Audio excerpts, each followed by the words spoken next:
আমার যখন জন্ম হয় তখন ওই টাইমটা, তখন আম্মু বলতো যে আমি তো একটা শিক্ষিত মেয়ে, আমি জেনে শুনে কেন আরেকজনের সংসারে ভাঙবো ভাই, আমি তো কোনো কিছু জানতাম না বা আমার ফ্যামিলি জানতাম, আমার ফ্যামিলি এটা দিয়েছে বিয়ে।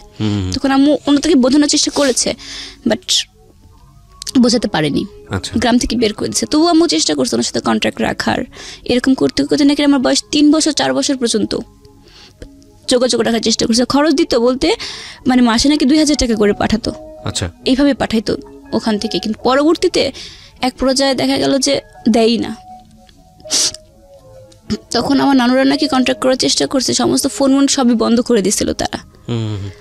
তখন ওখান থেকে ডিভোর্স পেপারটা পাঠিয়ে দিছিল, যেভাবেই হোক। এখন আম্মু তো একটা মেয়ে কখন তো মনে চায় না যে তার সংসারটা ভেঙে যাক, 2টা বাচ্চা হয়েছে। তখন গ্রামের লোকজন, আম্মু মাইট খাওয়ার পরে গ্রামের লোকজন বলে তুই এই সংসার থেকে কি পাবি, তার তো ছেলে আছে মেয়ে আছে সবই আছে, তুই ছেড়ে দে। আম্মু বলছে না আমি তার সামনাসামনি কথা বলবো, কিন্তু সে সামনাসামনি কখনো ফেস করেনি নাকি আম্মুর, দেশের বাইরে ছিল। ডিভোর্স পেপার পাঠানোর পরে হয়তো ব্রেকআপ হয়ে গেছে। পরে তার পরবর্তীতে 2টা বছর আম্মু নাকি বাড়িতেই ছিল। তখন আমার এই যে বর্তমান যে বাবা, উনি পাবনাতে টিএনটির ওখানে কাজ করতেন আর কি, টেলিফোন লাইনের কন্ট্রাক্টারি করতো আর কি। ওখান থেকে আমার আম্মুকে দেখেছে, দেখার পরে মানে যে বাবাই হোক খোঁজ নিয়ে বাড়িতে গেছে। যাওয়ার পরে দেখে যে আমি তখন ছোট, আমার বড় ভাইটাও ছিল, সব কিছু জেনে শুনে আমার আম্মুকে আর কি বিয়ে করে, প্রস্তাবের মাধ্যমে বিয়েটা করে। কিন্তু আমার দাদুর বাড়িতে এটা আবার কেউ মেনে নেয়নি। এটা না নেওয়াটা স্বাভাবিক, সেটা আমাদের ক্ষেত্রে হলেও এরকমই হতো যে এক ছেলে এক মেয়ে আছে, এটা কেউ মানতে চাইবে না, মেনে নেয়নি। তখন আমার আম্মুকে অতটা মানে ভালোবাসতো না, কিছুই করতো না বর্তমান তাদের বাড়ি থেকে। ওটা তো আগেটা তো বাদ দিলাম। আপনি স্টোরিটা পুরোটা ফাইন্ড আউট করতে পারলেন যে আসলে ঘটনাটা কি ছিল আপনার নানুর কাছ থেকে। আচ্ছা, আমি আবারও আপনাকে ফিরে নিয়ে যাচ্ছি হাসপাতালের জায়গাটাতে যেখানে আপনার নানু বেড়াতে আসছে। সো নানু ওই গল্পগুলো বলছিল, তারপরে গল্পের সামনে দিকে একটু আগাই আমরা। তারপর কি হলো? মানে ওই ঘটনার পরে আমার বাবা চলে আসছে। আমার বাবা আসার পরে আমি বাবাকে শুধু সাধারণভাবে প্রশ্ন করছি, আচ্ছা আব্বু, মানে ছোট থেকে তো আমাকে বড় করছো, এটা আমার উপর কি তোমার কোনো মায়া আসেনি এই পর্যন্ত? আব্বু বলছে কেন বাবা? আব্বু আমাকে এখান থেকে ভালোবাসা পাইনি যে তা না, এখানেও ভালোবাসা পাইছে অনেক। আব্বু বলছে কেন বাবা? আমাকে তাহলে তুমি যে আমার আম্মুকে মারলা, আমার আম্মুর যদি কিছু হয়ে যেত আমি মা কোথায় পেতাম বলতে পারো? তখন আম্মু কি বলছে, তুমি তো নয় আর একটা বিয়ে করে নিতা, তুমি পেয়ে যেতে, কিন্তু আমি আম্মু কোথায় পেতাম? আমার তো কেউই নেই। আমি তখন জানতে পারছি তুমি আমার বাবা না, তুমি বাবা না। তখন আব্বু একটু কান্না করছে আমাকে জড়ায় ধরে, আমার আব্বু আমি তোমাদের কষ্ট দিতে চাইনি, যাই হোক এভাবে বলছে। তখন অনেক কান্নাকাটি করার পরে মুহূর্তে আমি তারপর ভুলে গেছি। কিন্তু 3-4 দিন পরে আমার মানে মনে এতটা কষ্ট লাগছে যে যার বলার বাইরে। তখন আমি অনেকগুলো স্লিপিং পিল খাইছিলাম রাগ করে, মানে রুমের মধ্যেই ছিল, হয়তো সেগুলো আমার বাবার। আমি স্লিপিং পিল খাওয়ার পরে ঘুমাই গেছি। তারপরটুকু আমার মনে নাই কি হয়েছিল। পরে দ্বিতীয় দিন আম্মুর সঙ্গে ঝগড়া লাগছে, রাগ করে আমি বটি নিয়ে আমার আব্বুকে বলছি আজকে মেরেই ফেলবো। মানে এরকম প্রতিদিন যদি ঝামেলা করে একটা মেয়ে কতক্ষণ সহ্য করে সে জিনিসটা। তখন আমি তা বটি নিয়ে গেছি, আমি আজকে মেরেই ফেলবো তোমাকে। পরে আশেপাশে সবাই ঠেকানোর পরে আম্মু ঢাকাতেই থেকে গেল। আমার বাড়িতে গেলাম, গিয়ে তখন মানে কিছুদিন পরে নানু মারা গেছে ওখানেই।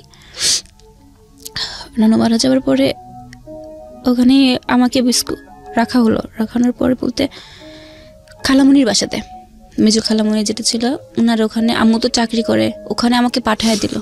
তখন আমি ক্লাস 9 ভর্তি হব। এটা এই ঘটনাটা ঘটছে তো মানে ছুটির পরে দাদু বাড়িতে গেলাম, অনেক কাহিনী মাঝখানে ছিল, বাট অতটা মনে নেই। নানুর বাড়িতে আমাকে পাঠিয়ে দিল, কারণ মারা আব্বুকে মারতে গেছি, সবার রাগ, আমার ভাইয়া আমি, এবং তার কিছুদিন 6 মাসের মাথায় আমার যে ছোট ভাই বোনগুলো ছিল না ওদেরকেও পাঠিয়ে দিছে সেখানে। তখন আম্মু বলছে কি আব্বু তোমরা এখন থেকে খালামুনির বাসায় থাকবা। আম্মু চিন্তা করছিল কোনটা, যে আমি একা যদি থাকি তখন আমার মধ্যে কষ্ট থাকবে, মানে আমি চিন্তা ভাবনা করবো বা খারাপ কিছু করবো। আমি স্লিপিং পিল খেয়েছিলাম, সেদিন হয়তো কোনো অঘটন ঘটাবো, কষ্টটা সহ্য। এই জন্য আম্মু আমার ছোট ভাই বোনকে আমার সাথে পাঠিয়ে দিছে। আচ্ছা, ওখানে ছিলাম। থাকার পরে ক্লাস 9 ওখানে বেড়া মঞ্জুর কাদের বালিকা উচ্চ বিদ্যালয়ে আমাকে ভর্তি করে দেয়। আচ্ছা, ওখানে ভর্তি করার পরে ক্লাস 9 থেকে 10, তখন আমার বাবা আমার সাথে প্রায় 7-8 মাস কথা বলে না। এই ধরতে গেলে 1 বছরই প্রায় হবে এরকম, ভালো করে কথাই বলে না আমার সাথে। মারতে গেছিলাম তো সেই জন্য। আর ছোটো বোনগুলো আমার সাথেই ছিল। এরপরে ক্লাস 10-এ উঠবো আমি। 10-এ ওঠার হতে তখন অক্টোবর মাস, সেপ্টেম্বর মাস, তখন আমার বিয়ের কথা চলছে। মানে প্রত্যেকে আমি যেখানেই যাই না সেখান থেকে আমার বিয়ের প্রস্তাবটা আসে, যেখানে তখন আমি রাগ করবো যে বিয়ে করবোই না, যে আসে তাকে আমি তাড়াই দিই।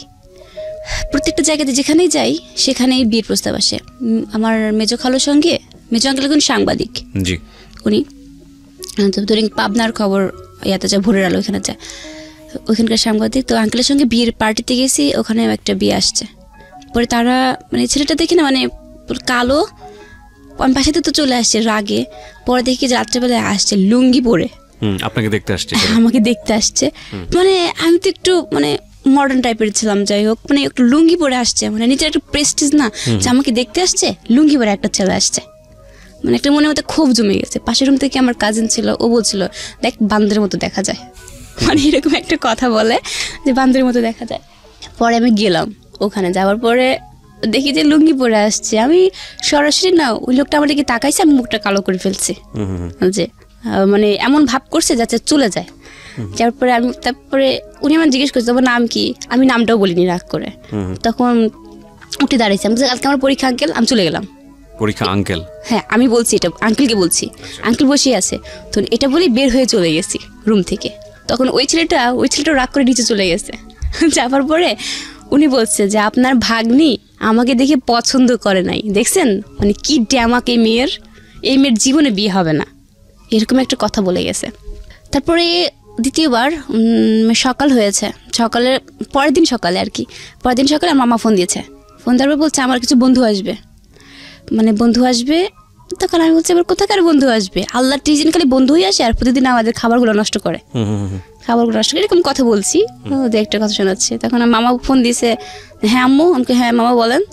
তখন বলছে যে আম্মু তুমি আজকে পরিষ্কার থাকবো, আমার বন্ধুরা আসবে। আমি কিসের বন্ধুত্ব, তো আপনার বন্ধু আসবে তো আমি পরিষ্কার থাকবো কেন, মানে কি বোঝাচ্ছেন আপনি? তারপর আমি বলছি তো চলে আসো, চলে। মামারা আসতেছে, রাস্তার মধ্যেই হয়তো ছিল মামা, আমার বন্ধু সবাই ছিল। এটা আমাকে আমার বৌমনি, মানে মামার ওয়াইফ, যে বৌমনি আমাকে শাড়ি পরাচ্ছে। বৌমনির যেটা ম্যারেজ ডে শাড়ি ছিল ওই শাড়িটা, আমি কই এত মানে এই যে আমাকে শাড়ি পরানো হচ্ছে, ব্যাপার কি? তখন বলে যে না একটা ছেলের দেখতে আসবে। তখন বলতে আবার দেখতে আসবি, দাঁড়া আজকে মজা দেখাবো, আজকে না মানে অন্য কিছু করবো আর কি। শাড়িটা পরেছি, পরার পরে আমার দেখতে চলে আসছে, পাশের রুমে বসছে। তো ওইখানে চারজনই সম্ভব আসছে। আসার পরে তো পাশের রুমতে আমার খালাতো বোন ছিল, সবাই ছিল। ওরা বলছে যে আমার খালাতো ভাই, ও আবার দেখে আসছে যে ছেলেগুলো তো একটারও ভালো দেখা যায় না, তবে একটা আছে মোটামুটি কোন রকম, ও বলছে। তাই বলছে মনে হয় ওইটাই পাত্র হবে, যাক যাই আল্লাহ ভরসা। পরবের মধ্যে গিয়ে সালাম দিয়েছি। তো সালাম দেওয়ার পরে তখন তারা আমার প্রশ্ন করছে একের পর এক, যাক আমি মানে এত ইজিলি প্রশ্ন মানে উত্তরগুলো দিচ্ছি, মানে বেশি কথা বলছি আর হাসছি যাতে বিয়েটা ভেঙে যায়। তো বলে যে বিয়েটা খুব বাচাল। এরপরে আবার হাসাহাসি করলাম। পরে কোন ক্লাসে পড়তেন তখন আপনি? তখন আমি ক্লাস 10-এ উঠেছি। হ্যাঁ নিউটেন উঠেছি তখন। পরে দাঁড়ালাম, একজন বলছে যে একটু দাঁড়ান তো দেখি, আমি দাঁড়ালাম, মানে স্টিল ভাবে দাঁড়ালাম। পরে তখন টের পান যে পাত্রটাকে, তখন আমার বৌমনি আসছে, এই যে লটাস করে না, এই যে সেই লোটাস। পরে আমি বলে কোন লোটাস, আবার কার কথা বলে? পরে আরেকজন ছিল যে ছেলে মানে দুষ্টামি করছে, তখন আমি কেয়ার করিনি যে কে। তখন বলছে ছেলে কিন্তু কানা না, চশমা পড়েছিল তখন। মানে আমাকে বোঝাচ্ছে ছেলে কিন্তু কানা না, ছেলে মানে দেখতে পারে, যে দেখতে পারে। ছেলের দাঁড়াতে একটু পরে দাঁড়াইছে, মানে ছেলেকেও দাঁড় করানো হয়েছে। হ্যাঁ ছেলেকে দাঁড় করাইছে, চশমাটা খুলছে। মানে তখন কথা হচ্ছিল মানে ফ্রেন্ডলি এরকম ভাবে। তখন কোনো ঈর্ষা প্রসঙ্গ হয়নি। আর আমি তো মানে যত কথা বলতে পারি যাতে বিয়েটা ভেঙে যায় সেরকম কথা বলছি, হাসছি। তখন সেক্ষেত্রে একটা পাশে থেকে একটা লোক বলেই ফেলছে যে মনে হচ্ছে যে আমি পাত্র, ওই ছেলেটাই হচ্ছে পাত্রী, এ ধরনের কথাটা বলছে। তার পরবর্তীতে আমার হাতে টাকা দিল, 1000 টাকা দিয়েছিল মানে খুশিতে। পরের পাশের রুমে চলে গিয়ে আমার খালাতো বোন ছিল, ও হাত থেকে টাকাটা কেড়ে নিয়েছে। আর ওরা খাওয়া দাওয়া করছে, আর আমি বলছি রাক্ষসটা খাইতে আসছে, এরকম বলছি, রাক্ষসটা খাইতে আসছে। পরে ওরা চলে গেছে। পরে পরবর্তীতে দেখা 2 ঘন্টা পর আবার বিয়ে আসছে। তখন আমি আল্লাহকে বলছি, আল্লাহ এবার কি আমি মানে জবাই হয়ে যাই, মানে দুষ্টামি করে সবাই বলছে এবার কেমন যাবো কি মানে আগের দিন পরের দিন এটা কি শুরু হয়েছে আমার লাইফে এটা। পরে আম্মুকে ফোন দিয়েছে যে পরে ওদের বাড়িতে কি হয়েছে আমি তো সেটা জানি না, মানে তার পরের সপ্তাহে দেখি যে আমার আম্মু চলে আসছে। আচ্ছা, আমার আম্মু আসছে, আমার বাবা তো আমার সাথে কথা বলে না, সে তো আগে বলেছি। আমার বাবাকেও জোর করে নিয়ে আসছে আমার আম্মু, যে জান্নাতের বিয়ের কথা চলতেছে এরকম। তখন আমার মনের মধ্যে না মানে কাঁপছে, ভয় পাচ্ছি, কান্না করছি, বলছি লাইফে একটা মেয়ের জীবনে কি থাকে, একটা প্রেম করতে পারলাম না জীবনে। মানে সত্য কথা যেটা আমার লাইফে, মানে আমি লাইফে কাউকে প্রেম করি নাই আর কি, মানে কাউকে যে মন দিব সেটাও করি নাই। অফার আসছে চলে নাই, ওদিক না তাকে চলে গেছি। যে আমি চাইছিলাম যে এসএসসির পরে কলেজ লাইফে যা প্রেম করবো আমি, কিন্তু আমার ভাগ্যে আর সেটা ছিল না। মানে পরের সপ্তাহে আবার আমার মানে আমি রাগরাগি করছি যে খালামণি কি শুরু হয়েছে আমার লাইফে বলো তো। তখন খালামণি বলছে যে দেখলেই কি বিয়ে হয়, ঢং কত তোমার, দেখলেই মনে হয় বিয়ে হয়ে যায়, এরকম একটা কথা বলছিল। তারপর বললাম আসলে তো ঠিক, যে প্রথম দিন দেখে গেছে, দ্বিতীয় দিন মনে হয় কিছু হবে না, আজকে ইচ্ছা মতো দুষ্টামি করবো, যাতে মুরব্বি যেগুলো আসে সেগুলো চলে যায়। কিন্তু আসছে ঠিকই ওরা, কিন্তু মুরব্বি নেই ওদের সাথে, সব চ্যাংরা প্যাংরা লোকই আসছে। আসার পরে মানে ওই দিন কথা হচ্ছে, আমাকে দেখতে আসলো, আমাকে প্রশ্ন আবারও আগের মতোই প্রশ্ন করছে যে তোমার নাম কি, অনেক কথা জিজ্ঞেস করার পরে বলছে তুমি রান্না করতে পারো। আমি বললাম এটা আবার কে না পারে, তো সবাই পারে রান্না করতে, এরকম বলছে। পেঁয়াজ মরিচ দিয়ে কোনো রকম করে হয়ে গেল আমার বাঙালি রান্না। আমি রান্না পারতাম না তখনও অতটা, মানে কোনো রকম করতে পারতাম খাবার মধ্যে, ইজিলি বলছি কে না পারে এটা। আমিও পারি এটা, আসলে রান্না it's not a difficult thing. আমারও মনে হয় যে রান্না আমাকে কেউ কখনো শেখায় নাই। কি করবেন, প্রথমে পেঁয়াজ মরিচ দেবেন, জিরা দেবেন, থেকে কি সব ভেজে ফেলে তারপরে দেন, যা দেওয়ার দিয়ে পানি দিয়ে সিদ্ধ করে ফেলেন, এটাই তো বেসিক রান্না, তো আসলে এটাই। হ্যাঁ, তারপরে আমাকে আবার প্রশ্ন করছে যে তুমি কি খেতে পছন্দ করো, মেয়েরা তো সাধারণত টক খায়। আমি বলছি না, আমি টক খেতে পছন্দ করি না, মানে নর্মাল ভাবে যেভাবে বলছি, আমি মিষ্টি খাই অনেক। সত্যি সেটা আমি লাইফে মানে মিষ্টির পাল্লা 2 কেজি মিষ্টি একা খেয়েছি, এটা আমি ফার্স্ট হয়েছি সেখানে, বাট আমি মিষ্টি খেতে অনেকটা পছন্দ করি। তারপরে দেখা যাচ্ছে ওখানে বলে যে মিষ্টি পাগল, হাই হাই যে ডায়াবেটিস রোগী হয়ে যাবে, আমাদের বাসা থেকে মিষ্টি খায় না, মানে এই ছেলে, মানে ছেলের কথা বলছে, ছেলে মিষ্টি খায় না, কেউ মিষ্টি খায় না। কিন্তু আমার খালামণির হাতের পায়েস যে খাবে তার মুখ একদম আপনার খালামণি অনেক ভালো পায়েস রান্না করে না? পরে ছেলেকে পায়েস খেতে দেওয়া হয়েছে, ছেলে রাক্ষসের মতো সব পায়েস কিনেছে। এই সেই লোটাস। গল্পটা আসলে অন্য জায়গায় গিয়ে দাঁড়িয়েছে, যেটা আমি বলেছিলাম প্রিয় শ্রোতা, যে প্রত্যেকটা বাঁকে বাকি মোড়টা চেঞ্জ হবে, এবং সবচেয়ে ইম্পর্টেন্ট হচ্ছে আজকের এই জীবন গল্পে ছোট্ট একটা ভিডিও ক্লিপ। এই ভিডিও ক্লিপটা শুধুই আপলোড হবে আমার ইউটিউব চ্যানেলে www.youtube.com/RJKibriya FM, RJKEBRIA FM চ্যানেলটি আছে কিবরিয়া আরজে নামে। ওখানে গিয়ে অবশ্যই আপনি সাবস্ক্রাইব বাটনে আগে ক্লিক করবেন, তারপরে ডান পাশের যে বেল বাটনটি আছে সেটা অন করে দেবেন। ভিডিওটি গল্প যখন প্রয়োজন হবে ঠিক তখনই আমরা ওখানে আপলোড করব, এবং চ্যানেলটিতে আপনারা আরও অন্যান্য গল্পের ছোটো ছোটো ভিডিও ক্লিপ দেখতে পাবেন। আর এই অনুষ্ঠানটি বাংলাদেশের একমাত্র রেডিও অনুষ্ঠান যেটি ঢাকা FM এর ইউটিউবে প্রিমিয়ার হয়, এটি এবং সিক্রেটস যেটা রবিবারে প্রচার হয়। তো আমাদের ঢাকা FM এর ইউটিউব চ্যানেলেও কিন্তু এটা প্রিমিয়ার হচ্ছে। ঢাকা FM এর ইউটিউব খোঁজার জন্য খুবই সহজ উপায়, সার্চ বাটনে গিয়ে শুধু লেখেন ঢাকা FM 90.4, দেখবেন যে আমাদের ইউটিউব চ্যানেলটি চলে এসছে। প্রায় 3 লাখের কাছাকাছি সাবস্ক্রাইবার আছে ওখানে। জান্নাত, যেটা বুঝতে পারছিলাম যে লোটাস দেখতে এসছে আপনাকে ওই সময়কার গল্প। জি, তারপর পরবর্তীতে লোটাস আমাকে দেখতে আসছে দ্বিতীয়বার। তখন এক পর্যায়ে দেখা গেল কি ওরা সবাই ছাদে চলে গেল, খাবার খাওয়ার পরে সবাই ছাদে চলে যাওয়ার পরে যে ওখানে কি কথা হচ্ছে আমি তো জানি না সেটা। আমি নিচে আছি, নিচে থাকার পরে কথা বলছি সবার সাথে যে কি হতে পারে, মানে মনের মধ্যে একটা মানে কাজ করছে কি হতে পারে। তখন উপরে গেলাম, তখনও বলেনি যে আমার আজকে কিছু একটা হবে, মানে তখন আপনি জানেন না যে আজকে কিছু একটা আপনার না। ওখানে গেলাম, চুপচাপ বসে আছে বারান্দার মধ্যে, যে বিদ্যুৎ চলে গেছে, এত পরিমাণ গরম, মানে একদিকে হালকা হালকা বৃষ্টি হচ্ছিল, একদিকে প্রচণ্ড গরম হচ্ছিল। উপরে গেলাম, কিন্তু তার মানে 20 মিনিট পরে আমার মেজো আঙ্কেল, যেটা মেজো খালু আর কি, উনি বলছে যে এই জান্নাত, আমরা জি বলো তো তোমার জন্ম তারিখ কবে, আমাকে প্রশ্ন করছে। তখন জন্ম তারিখটা বলতে গেলে আমার যখন কথা বলে বাল্য বিবাহ হবে, বাট ওটা তো আইনি বিরুদ্ধে অপরাধ। এখন জন্ম তারিখটা অনেক আগায় দিছে ওখানে, যাই হোক, মানে আপনি জানেন না উপরে কি হচ্ছে না আমরা জনতাটাকে কথা কেন জিজ্ঞেস করি, একটা কনফিউজ মনে হচ্ছে যে কি মানে কেন জিজ্ঞেস করতে পারে। খালামণি কি বলছে, খালামণি কি হচ্ছে উপরে, কিন্তু আমার আম্মু কান্না শুরু করছে অলরেডি। ওকে, আমার আম্মু প্রচন্ড কান্না কাঁদছে আমাকে জড়ায় ধরে। আমাকে আম্মু কি হয়েছে, মানে যেটা সত্য কথা আমার আম্মু বিয়েতে রাজি ছিল না। ওকে, প্রথম আর কি আমার যার সাথে বিয়ে ঠিক হবে আর কি, সে ছেলেটা একদম রোগা ছিল তখন, রোগা টাইপের। ওকে দেখাতে আমি বলছি এই পুচকে ছেড়ার সাথে আমার মেয়েকে তুলে দিলে আমাকে মেয়েকে কি করবে, মানে লোটাসের অবস্থা তখন ওরকম ছিল, রোগা টাইপের একদম শুকনো, যে এই পুজিতে একদম বাচ্চা ছেলে, এর হাতে মেয়ে তুলে দেবো আমি। আমার বিয়েটা এরকম কথা চলছে যে ছেলের বাড়ি সম্পর্কে কোনো কিছুই আমরা জানি না। ওকে, ছেলের কোথায় বাড়ি, কোন স্থানে বাড়ি, কে আছে না আছে কিছুই জানা নেই, মানে এরকম। আমার আম্মা একবার বলছে কি ছেলের বাড়ি দেখতে যাবো, তো বলছি ঠিক আছে চলো। তবু আরেকজন বলছে যে আমার মামা বলছে দেখা দরকার নেই, আমি সব কিছু দেখেছি, ছেলের খোঁজ খবর কেন নেবে, এভাবে রেগে উঠে বলছে। এরপরে আমি আবারও মানে একটু কান্না কান্না চলে আসছে আমার বুকের মধ্যে, না মানে কেমন যেন একটা মানে হার্টবিটটা মনে হচ্ছিল কি জোরে শব্দ হচ্ছে, আর একটু ভয় কাজ করছে।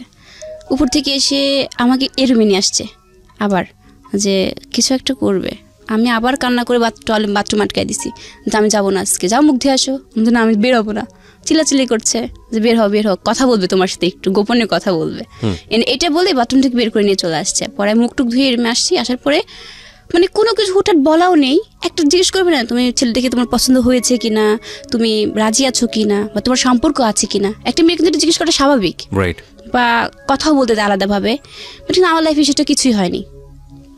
সরাসরি উপর থেকে আসলো, এসে ওইটাকে কি বলে খাতা, রেজিস্টার খাতা মনে হয় সম্ভবত, যাই হোক ওই খাতাটা নিচে ফেলছে, ফেলার পর বলছে সই করো। মানে আমি বলছি এটা কিসের খাতা, কি বললো এটা, কিসের সই করবো আমি।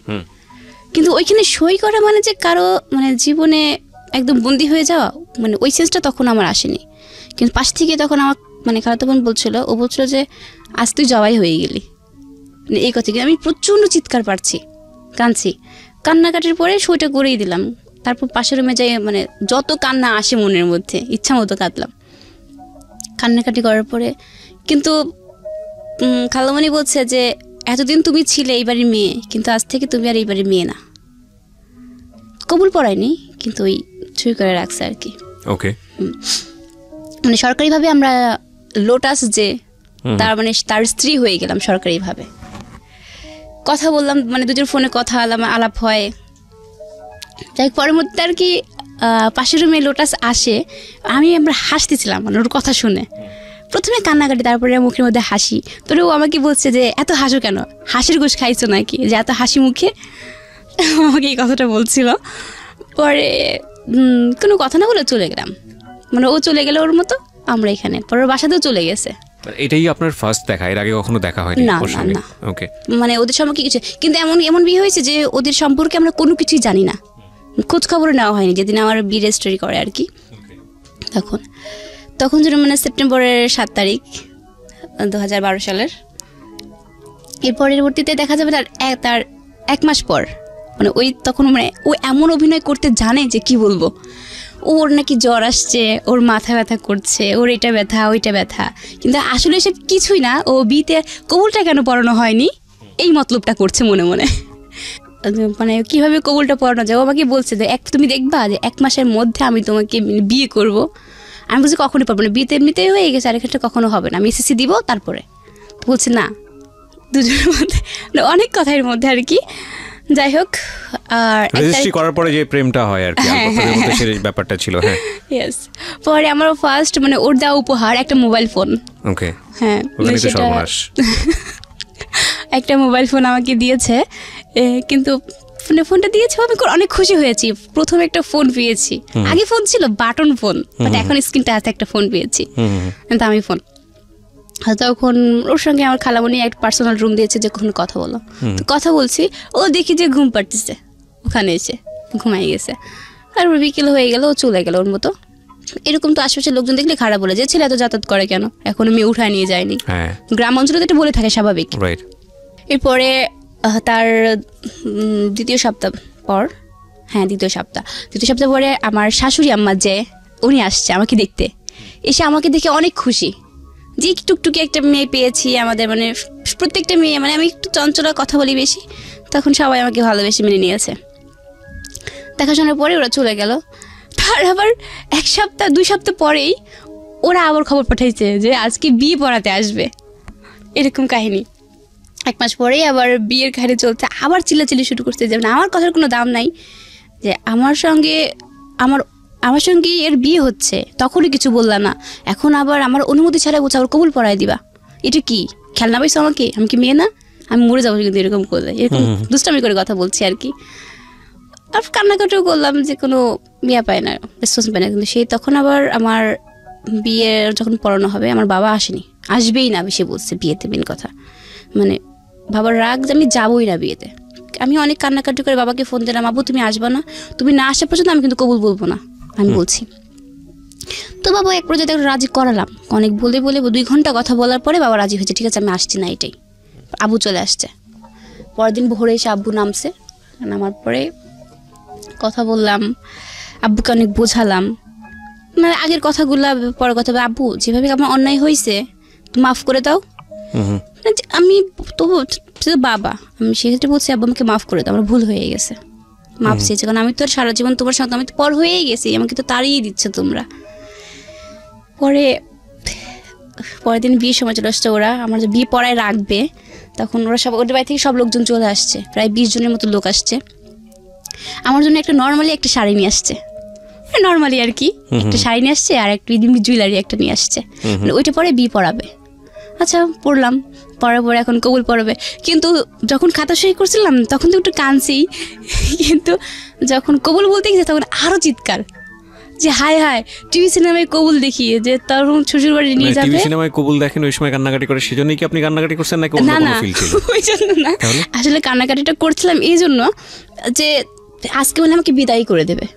আচ্ছা, মনে হয় আমার কিছুই হলো না, অনুষ্ঠান হলো না, কিছু হলো না। এই সময়টাতে বেশি কান্নাকাটি করা উচিত ছেলেদের, কিন্তু আমি জানি না, মানে মেয়েরা ওই একদিনই কেঁদে নেয়, বাকি সারাটা জীবন ছেলেরাই কাঁদে। ন্যাচারালি আমার কাছে এটা ফিল হয়। বাই দ্য ওয়ে এটা জাস্ট আ ফান, বাট কেন যে মেয়েরা কাঁদে আই ডোন্ট নো, কাঁদে আসলে কি ফিলটা হয় ওই সময়টাতে?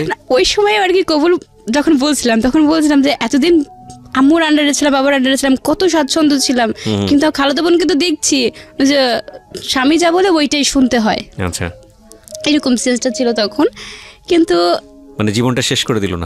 হ্যাঁ, আমার লাইফটা মানে তখন একটা মনের মধ্যে ক্ষোভ জাগিয়েছে, একটা প্রেম আসলো না জীবনে, বা প্রেম করে যে কি আনন্দ ওইটাও পাইলাম না আমার জীবনে। কি হলো লাস্টে, একদম প্রথমে তো একটা কাজ করলো, এখন আবার আর একটা। যাই হোক, কবুলও হয়ে গেল আমাদের। তো ও আমাদের বাসায় আসছে, আসার পরে মানে ওর ভাবটা এমন যে যেতে চাচ্ছে না। তো ওই দিন আবার ওকে যেদিন কবুল পড়ায় আমাদের বাসা থেকে চেন পড়াইছে ওকে একটা, মানে বিয়ে পড়ায় রাখছে আর কি। রাখার পরে ওরা যেতে চাচ্ছে না, গেলও না সাথে, না যাবার করেও থেকে গেল। ওই দিন আমরা দুজন কথা বললাম, বিদ্যুৎ নেই, প্রচণ্ড গরম, কেমন লাগে অন্ধকারের মধ্যে গ্রামে। দুজনের মধ্যে অনেক কথা, মানে ওর মনে যত কষ্ট আছে সেগুলো বললো, আর আমার মনে যত রাগ আর ক্ষোভ আছে সেগুলো। Sweet moment. আমাদের 1 ঘন্টা সময় শেষ হয়েছে, আরও লম্বা সময় হাতে আছে, আমরা 2টো পর্যন্ত যেতে চাই আজকের এই গল্পটা নিয়ে। এবং আমি আপনাদেরকে একটা কথা অবশ্যই বলবো যে আজকের এই গল্পটা আপনারা শেষ পর্যন্ত শুনবেন। There is a great message, এবং আমি যেহেতু রিকোয়েস্ট করছি আপনাদেরকে, তার মানে নিশ্চয়ই কিছু না কিছু আছে। আর আজকের এই গল্পটার একটা প্রাসঙ্গিক ভিডিও আমি আমার এই ইউটিউব চ্যানেলটিতে আপলোড করব, এবং যখন আপলোড করব, যখন প্রয়োজন তখনই, তার আগে আপলোড করব না এই কারণে যে আমি চাই না গল্পটার কোনো মেসেজ আপনি আগে থেকে বুঝে পেলেন, কারণ ভিডিওটা আসলে তাৎক্ষণিকভাবে দেওয়ার সুযোগ থাকে না, ভিডিওটা এডিট করার একটা ব্যাপার থাকে। তো সেভাবেই আমাদের গল্পের প্রাসঙ্গিকভাবেই ভিডিওটা আপলোড করা হবে, এবং which is very very important আজকের এই অনুষ্ঠান চলাকালীন সময়। আমি সবাইকে রিকোয়েস্ট করছি আমার ইউটিউব চ্যানেলটাতে চলে এসে সাবস্ক্রাইব করে ওখানে স্টে করবার জন্য নোটিফিকেশন বাটনটি অন করে দিয়ে। ইউটিউবের ঠিকানা হচ্ছে www.youtube.com/RJKibriya.fm। আমি আবারও বলছি www.youtube.com/RJKEBRIAFM। চ্যানেলটি আছে কিবরিয়া আরজে নামে, অ্যান্ড প্লিজ ওখানে গিয়ে সাবস্ক্রাইব করে তারপরে বেল বাটনটি অন করে রাখেন। এবং জীবন গল্পে যারা আসতে চান নিজের জীবনের গল্প নিয়ে, তারা আমাদেরকে ফোন করবেন। আমাদের ফোন নম্বর হচ্ছে 09611904904 এই নম্বরে। আমি আবারও বলছি 09611904904 এই নম্বরে।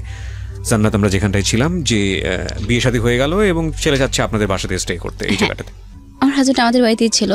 তারপরে পরের দিন, প্রথম দিনটা আমাদের এইভাবে গল্প করতে করতে কাটে। তো দ্বিতীয় দিন আমার হাজব্যান্ড চলে যায়।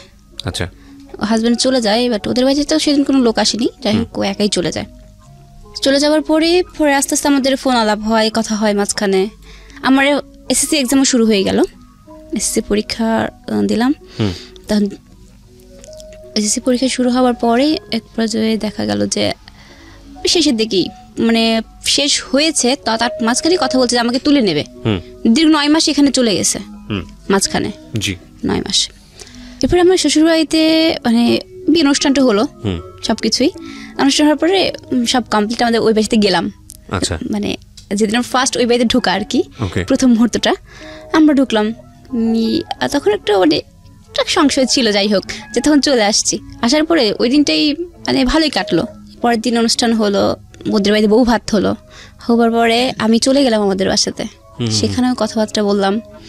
এরপরে ওখান থেকে আমার আম্মু ছিল, তখন আমার আম্মু ঢাকাতে ফিরবে ওই দিনটাতে। আমার আম্মু আমাদেরকে বিদায় করে দিয়ে, যেটাকে বলে ফিরানি বলে আর কি, আমাদের ওখানে চলে যাব আমরা। ওই আম্মু ঢাকায় আমাদের নিয়ে চলে যাবে বলতে আমাদেরকে রেখে গেল ওই বিদায়। তখন আমার আম্মুর সঙ্গে মাঝখানে 6 মাস 1 বছর দেখা হয় না আমার। তখন একটা মেয়ের জন্য কতটা খারাপ লাগা, যে খুব স্বাভাবিক, অল্প বয়সের এত বছর, মানে পুরো একটা বছর আমার আম্মুর সঙ্গে কোনো দেখা নেই, কথা নেই, কেউ আসে না। আর আমার শ্বশুর বাড়িতে আসা যাওয়ার মধ্যে দেখা যাচ্ছে আমরা খালামণিরাই আসা যাওয়া করে, যেহেতু আমার নানুর বাড়ির দিকে আমার বিয়ে হয়েছে। কিন্তু আমার হাজব্যান্ড, আমি সত্য কথা যেটা, আমি বাবার বাড়ি থেকে যতটা ভালোবাসা না পাইছি, আমার শ্বশুর বাড়িতে আমি প্রচণ্ড ভালোবাসা পাইছি। আশপাশের সবাই, আমার শাশুড়ি আম্মা তো যে, সে তো বর্তমান যুগে এরকম আছে কিনা আমি জানি না, সকাল হইলেই ভোর হবে ডেকে দিয়ে নাস্তা মুখে তুলে খাওয়াই দেবে। উনি এরকম ধরনের মাটির মানুষ ভিতর থেকে। উনি চাকরি করে কিন্তু স্কার কোম্পানিতে। আচ্ছা, সারাদিন পরিশ্রম করে এসে তার ছেলের বউদের জন্য খাবার তৈরি করে দেয়। এরকম কয়জন করে? এরকম কিন্তু কেউ করে না, কিন্তু সে করে। সে এমনই একজন মাটির মানুষ। এরকম করতে করতে পুরো বাসাটাই চেঞ্জ করলাম। পর আমার রেজাল্টের সময় চলে আসলো। রেজাল্ট হলো, আমি এসএসসিতে A- পেয়েছিলাম। তখন একটু ভালো করছিলাম, মানে বিয়ের সময়টা মানে বিয়ে চলাকালীন এসএসসি দিয়েছিলাম, একটু খারাপ হয়েছিল আমার। তারপরে কলেজ মোমেন্টটা, শ্বশুর বাড়ি থেকে সবাই বলেছে আমাকে কলেজে ভর্তি হতে দেবে না। তারা বলেছিল যে না, মানে আমাদের ভাড়াটিয়া ছিল বাসার ওখানকার, তো উনি বলছে যে বিয়ের পরে পড়াশোনা করতে এমনিতে যে মেয়ে রে বাবা, ধানি লঙ্কা না, আমাকে সবাই বলতো ধানি লঙ্কা আর কি, এরকম বলতো। বেশি কথা বলি দেখি। আর তখন বলছে ওরে বাবা, এই মেয়ে কলেজে গেলে পারে, এই লোটাস, এই মেয়ে যদি মানে যায়, তুই গেছিস, এই বউ আর খুঁজে পাবি না।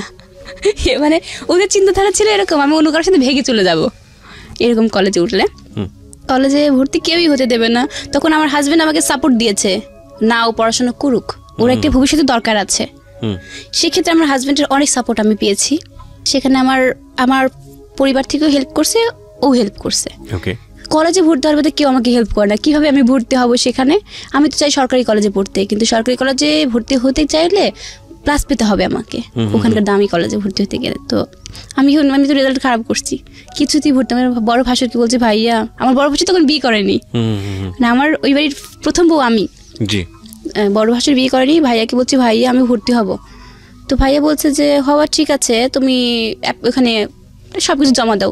কিন্তু দিয়েছি, কিন্তু কাজ হচ্ছে না। তারপরে দেখেছি ভাইয়া কোনো গ্রাহ্য করে না। কি করব আমি? আমার হাজব্যান্ডকে বলছে যে নেতা যে ছিল পাশে তার কাছে যেতে, তো কোনো কাজ হলো না। লাস্টে আমি একাই গেলাম কলেজের মধ্যে, গিয়ে দেখলাম যে ওখানে নেতা খেতা তো আছেই। তাদেরকে বললাম যে দেখেন ভাই, আমার খুব ইচ্ছা যে আমি এই কলেজে ভর্তি হব, আমি কীভাবে ভর্তি হবে, আমার তো রেজাল্ট খারাপ আসছে, আমি ভর্তি হতে চাই। অনেক কিছু বললাম, দেখা যায় একটা জন্য অনেক কান্না করে ফেললাম ওইখানে। তারা আমাকে হেল্প করছে, আমি ভর্তি হয়ে গেছি। পরবর্তীতে একটা জিনিস যে আমার মানে হাজবেন্ড হেল্প করছে, বাট আমি একা একা সেখানে সংগ্রাম করে ভর্তি হয়ে গেছি ওই দামি কলেজে। সেখানে আমার ভাসুরও কিছু করলো না, দেবরও কিছুই করলো না, একা একাই গিয়ে ভর্তি হলাম। কলেজ লাইফে চলছিল অনেক ভালো। আমার ফার্স্ট ইয়ারের ফার্স্ট এক্সাম শুরু হলো। আমার এক্সাম দিয়ে আমি বাসাতে চলে আসলাম। আসার পরে এর পরবর্তীতে আবার ভালোভাবে পরীক্ষাটি দিয়ে আসলাম, সুস্থ মানুষ একদম পুরা। বাসাতে আসলাম, প্রচণ্ড শীত। পরের দিন এরকম করতে করতে লাস্ট পর্যায়ে 6টা পরীক্ষা হয়। শেষের পরীক্ষার দিন আমার পরীক্ষা, এয়ার চেঞ্জ পরীক্ষা শেষ হওয়ার পরে লাস্ট দিন বাসায় চলে আসলাম। আসার পরে শুয়ে আছি, আমি ঘুমিয়ে। আমার পাশে হাজব্যান্ড ছিল, মানে যে কোনো একটা টেনশনে দুজনের মধ্যে কাজ করছে, মানে ওর মনের কথাগুলো বলছে আর আমি সেগুলো শুনছি, কিন্তু আমার প্রচণ্ড সেদিন মাথা ঘুরছিল। ঘোরার পরে আর দুজনের সাথে কথা বলতে একটু মন মালিন্য হয়েছে। পরে আমার হাজব্যান্ড চলে গেছে, বাসাতে কেউ নেই, আমি একা ছিলাম সেদিন, শীতের মধ্যে কম্বল গায়ে দিয়ে শুয়ে আছি। ও তো চলে গেছে, যাবার আমি ঘুমিয়ে আছি। ঘুম থেকে ওটা হঠাৎ ঘুমের 1 ঘন্টা পরে দেখছি যে আমার প্রচণ্ড মাথা ঘুরছে, কিন্তু কেন মাথা ঘুরছে আমি বুঝতে পারছি না কিছু। বিয়ের কত বছর পরের ঘটনা? এটা বিয়ের 2 বছর পর। বিয়ের 2 বছর পরে, ওকে। তারপরে মাথার এত পরিমাণ ঘুরছে আমার, কিন্তু কেন ঘুরছে কিছুই বুঝতে পারছি না। তারপরে আমি উঠলাম। না কিছু একটা ইন্টারাপ্ট করছিলেন আপনি, বলেন, সমস্যা নেই। আমাকে বলছে ও। আচ্ছা আচ্ছা, হ্যাঁ। তারপরে ঘুম থেকে উঠে দাঁড়িয়েছে আর কি, মানে এত পরিমাণ মাথা ঘুরছে যে কিছুই বলতে পারছি না আমি। ওকে। মানে উঠে দাঁড়িয়েছি, দাঁড়াবার পরে না মনে হচ্ছে আমার পুরা রুম মানে অন্ধকার জোনাকি যেরকম ছুটে না ওইরকম ছুটছে।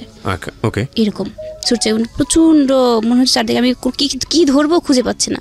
এভাবে একটা টিভি টলি ছিল, টলিটা ধরেছি, নিচের দিকে তাকিয়েছি। পরে তাকিয়ে দেখি কি মানে রক্ত পুরো স্রোত ভেসে গেছে, কিন্তু ওটা বুঝতে পারিনি আমি যে রক্ত কোথা থেকে পড়েছে, মানে শরীর দিয়ে আর কি, আপনার শরীর থেকে পড়েছে। আচ্ছা, আমি বুঝতে পারি, কিন্তু ওই রক্তটা দেখে মাথা ঘুরে আরো ঘুরছে প্রচন্ড। তখন আমার নাক দিয়ে এবং মুখ দিয়ে, ওকে, নাক মুখ দিয়ে একটানা ব্লাড, ওই ব্লাডটা থামছে না। আর আমি বমি করছি, ওই রক্ত উঠে আসছে আর শরীর পুরো এরকম ভাসতে ভাসতে পুরো ফ্লোরটা ভেসে গেছে। My goodness. ফ্লোরটা মানে আমি যে রুমে বসে আছি ওই রুম থেকে নিচ দিয়ে ভেসে একদম ফ্লোরে চলে গেল এরকম। কিন্তু তখন আমার মানে তখন একটু টেনশন, মানে ফোন কোথায়, আমি কাউকে যে ডাকবো ওই সেন্সটা আমার, মানে কী করবো, আশপাশে সবাইকে ডাকছি, কাউকে কোনো রেসপন্স পাচ্ছি না, ভরা শীত। তখন হাত পায়ে এরকম থরথর করে আমি কাঁপছি, মানে শরীর থেকে রক্তটা পড়ে যায় তখন একটু কেমন লাগে, মানে এই ঠোঁটগুলো মনে হচ্ছিল যে ঝিনঝিন ঝিনঝিন এরকম করছে, আমার চোখগুলো। তখন ফোনটা হাতে নিয়েছি, ফোন হাতে নিয়ে আমার হাজব্যান্ডকে এত পরিমাণ কল দিয়েছি, রিসিভ করে না কেউ। মানে বিপদ আসলে যা হয়, হয়তো কোনো কাজ ব্যস্ত ছিল, হ্যাঁ, সে রিসিভই করে না, ফোন রিসিভ করছে না। আমি আশেপাশে ডাকছি, মামি শাশুড়ি ছিল, মামি একটু আসেন, ডাকছি, আবার যে যাচ্ছে তাকেই ডাকছি, ও মামি একটু হেল্প করেন, এরকম ডাকছি সবাইকে।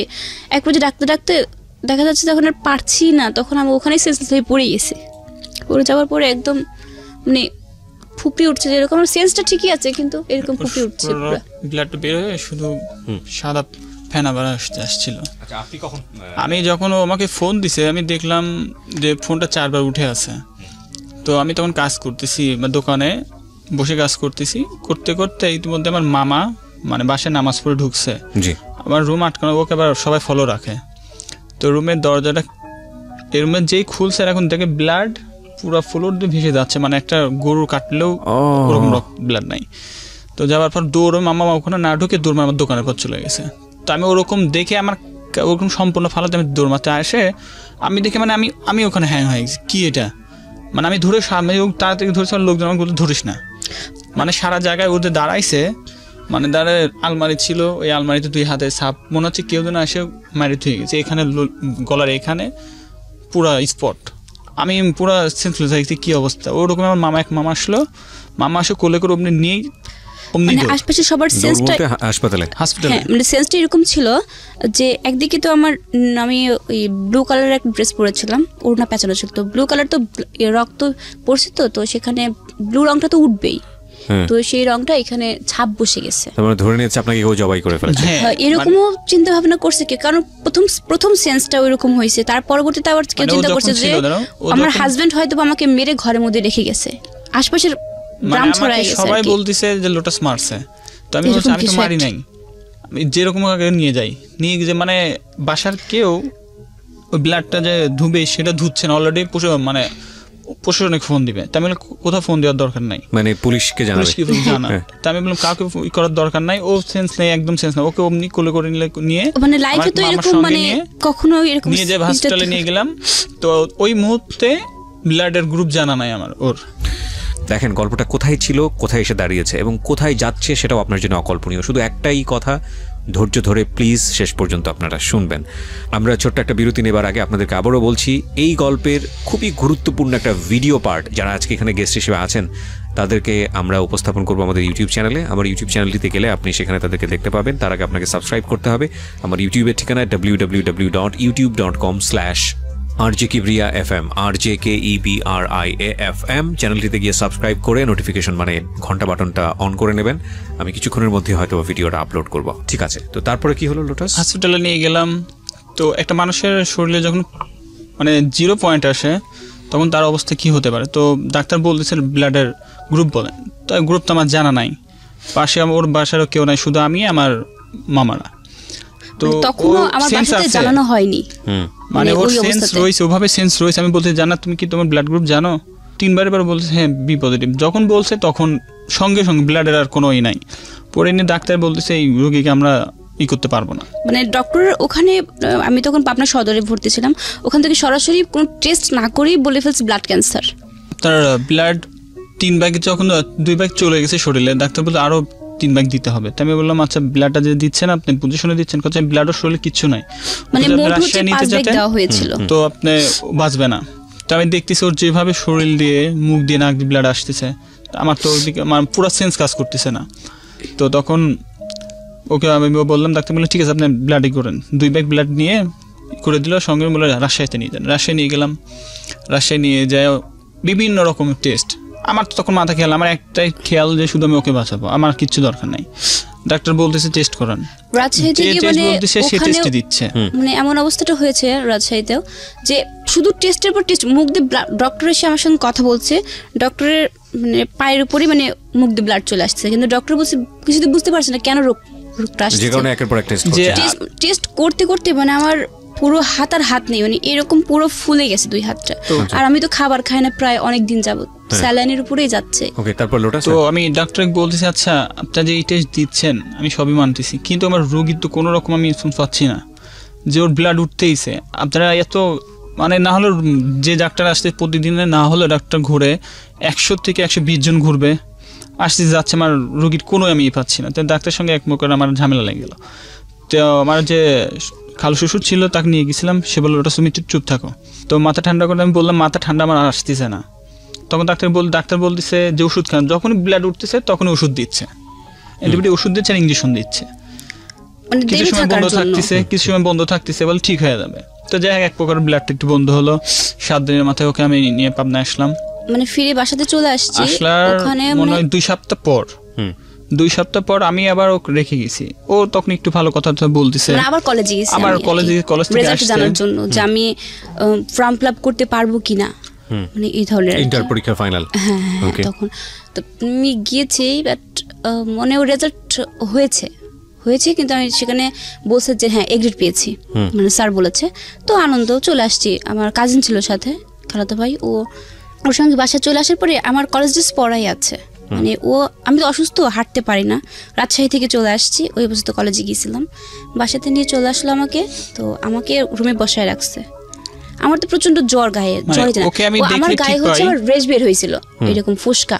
লোটাস বলেন। হ্যাঁ, তো আমি ডাক্তারকে ফোন করলাম যে স্যার ওর তো এরকম গায়ে কি যেন বের হয়েছে, তো বলতো এটা হলো ওষুধের রিয়াকশন।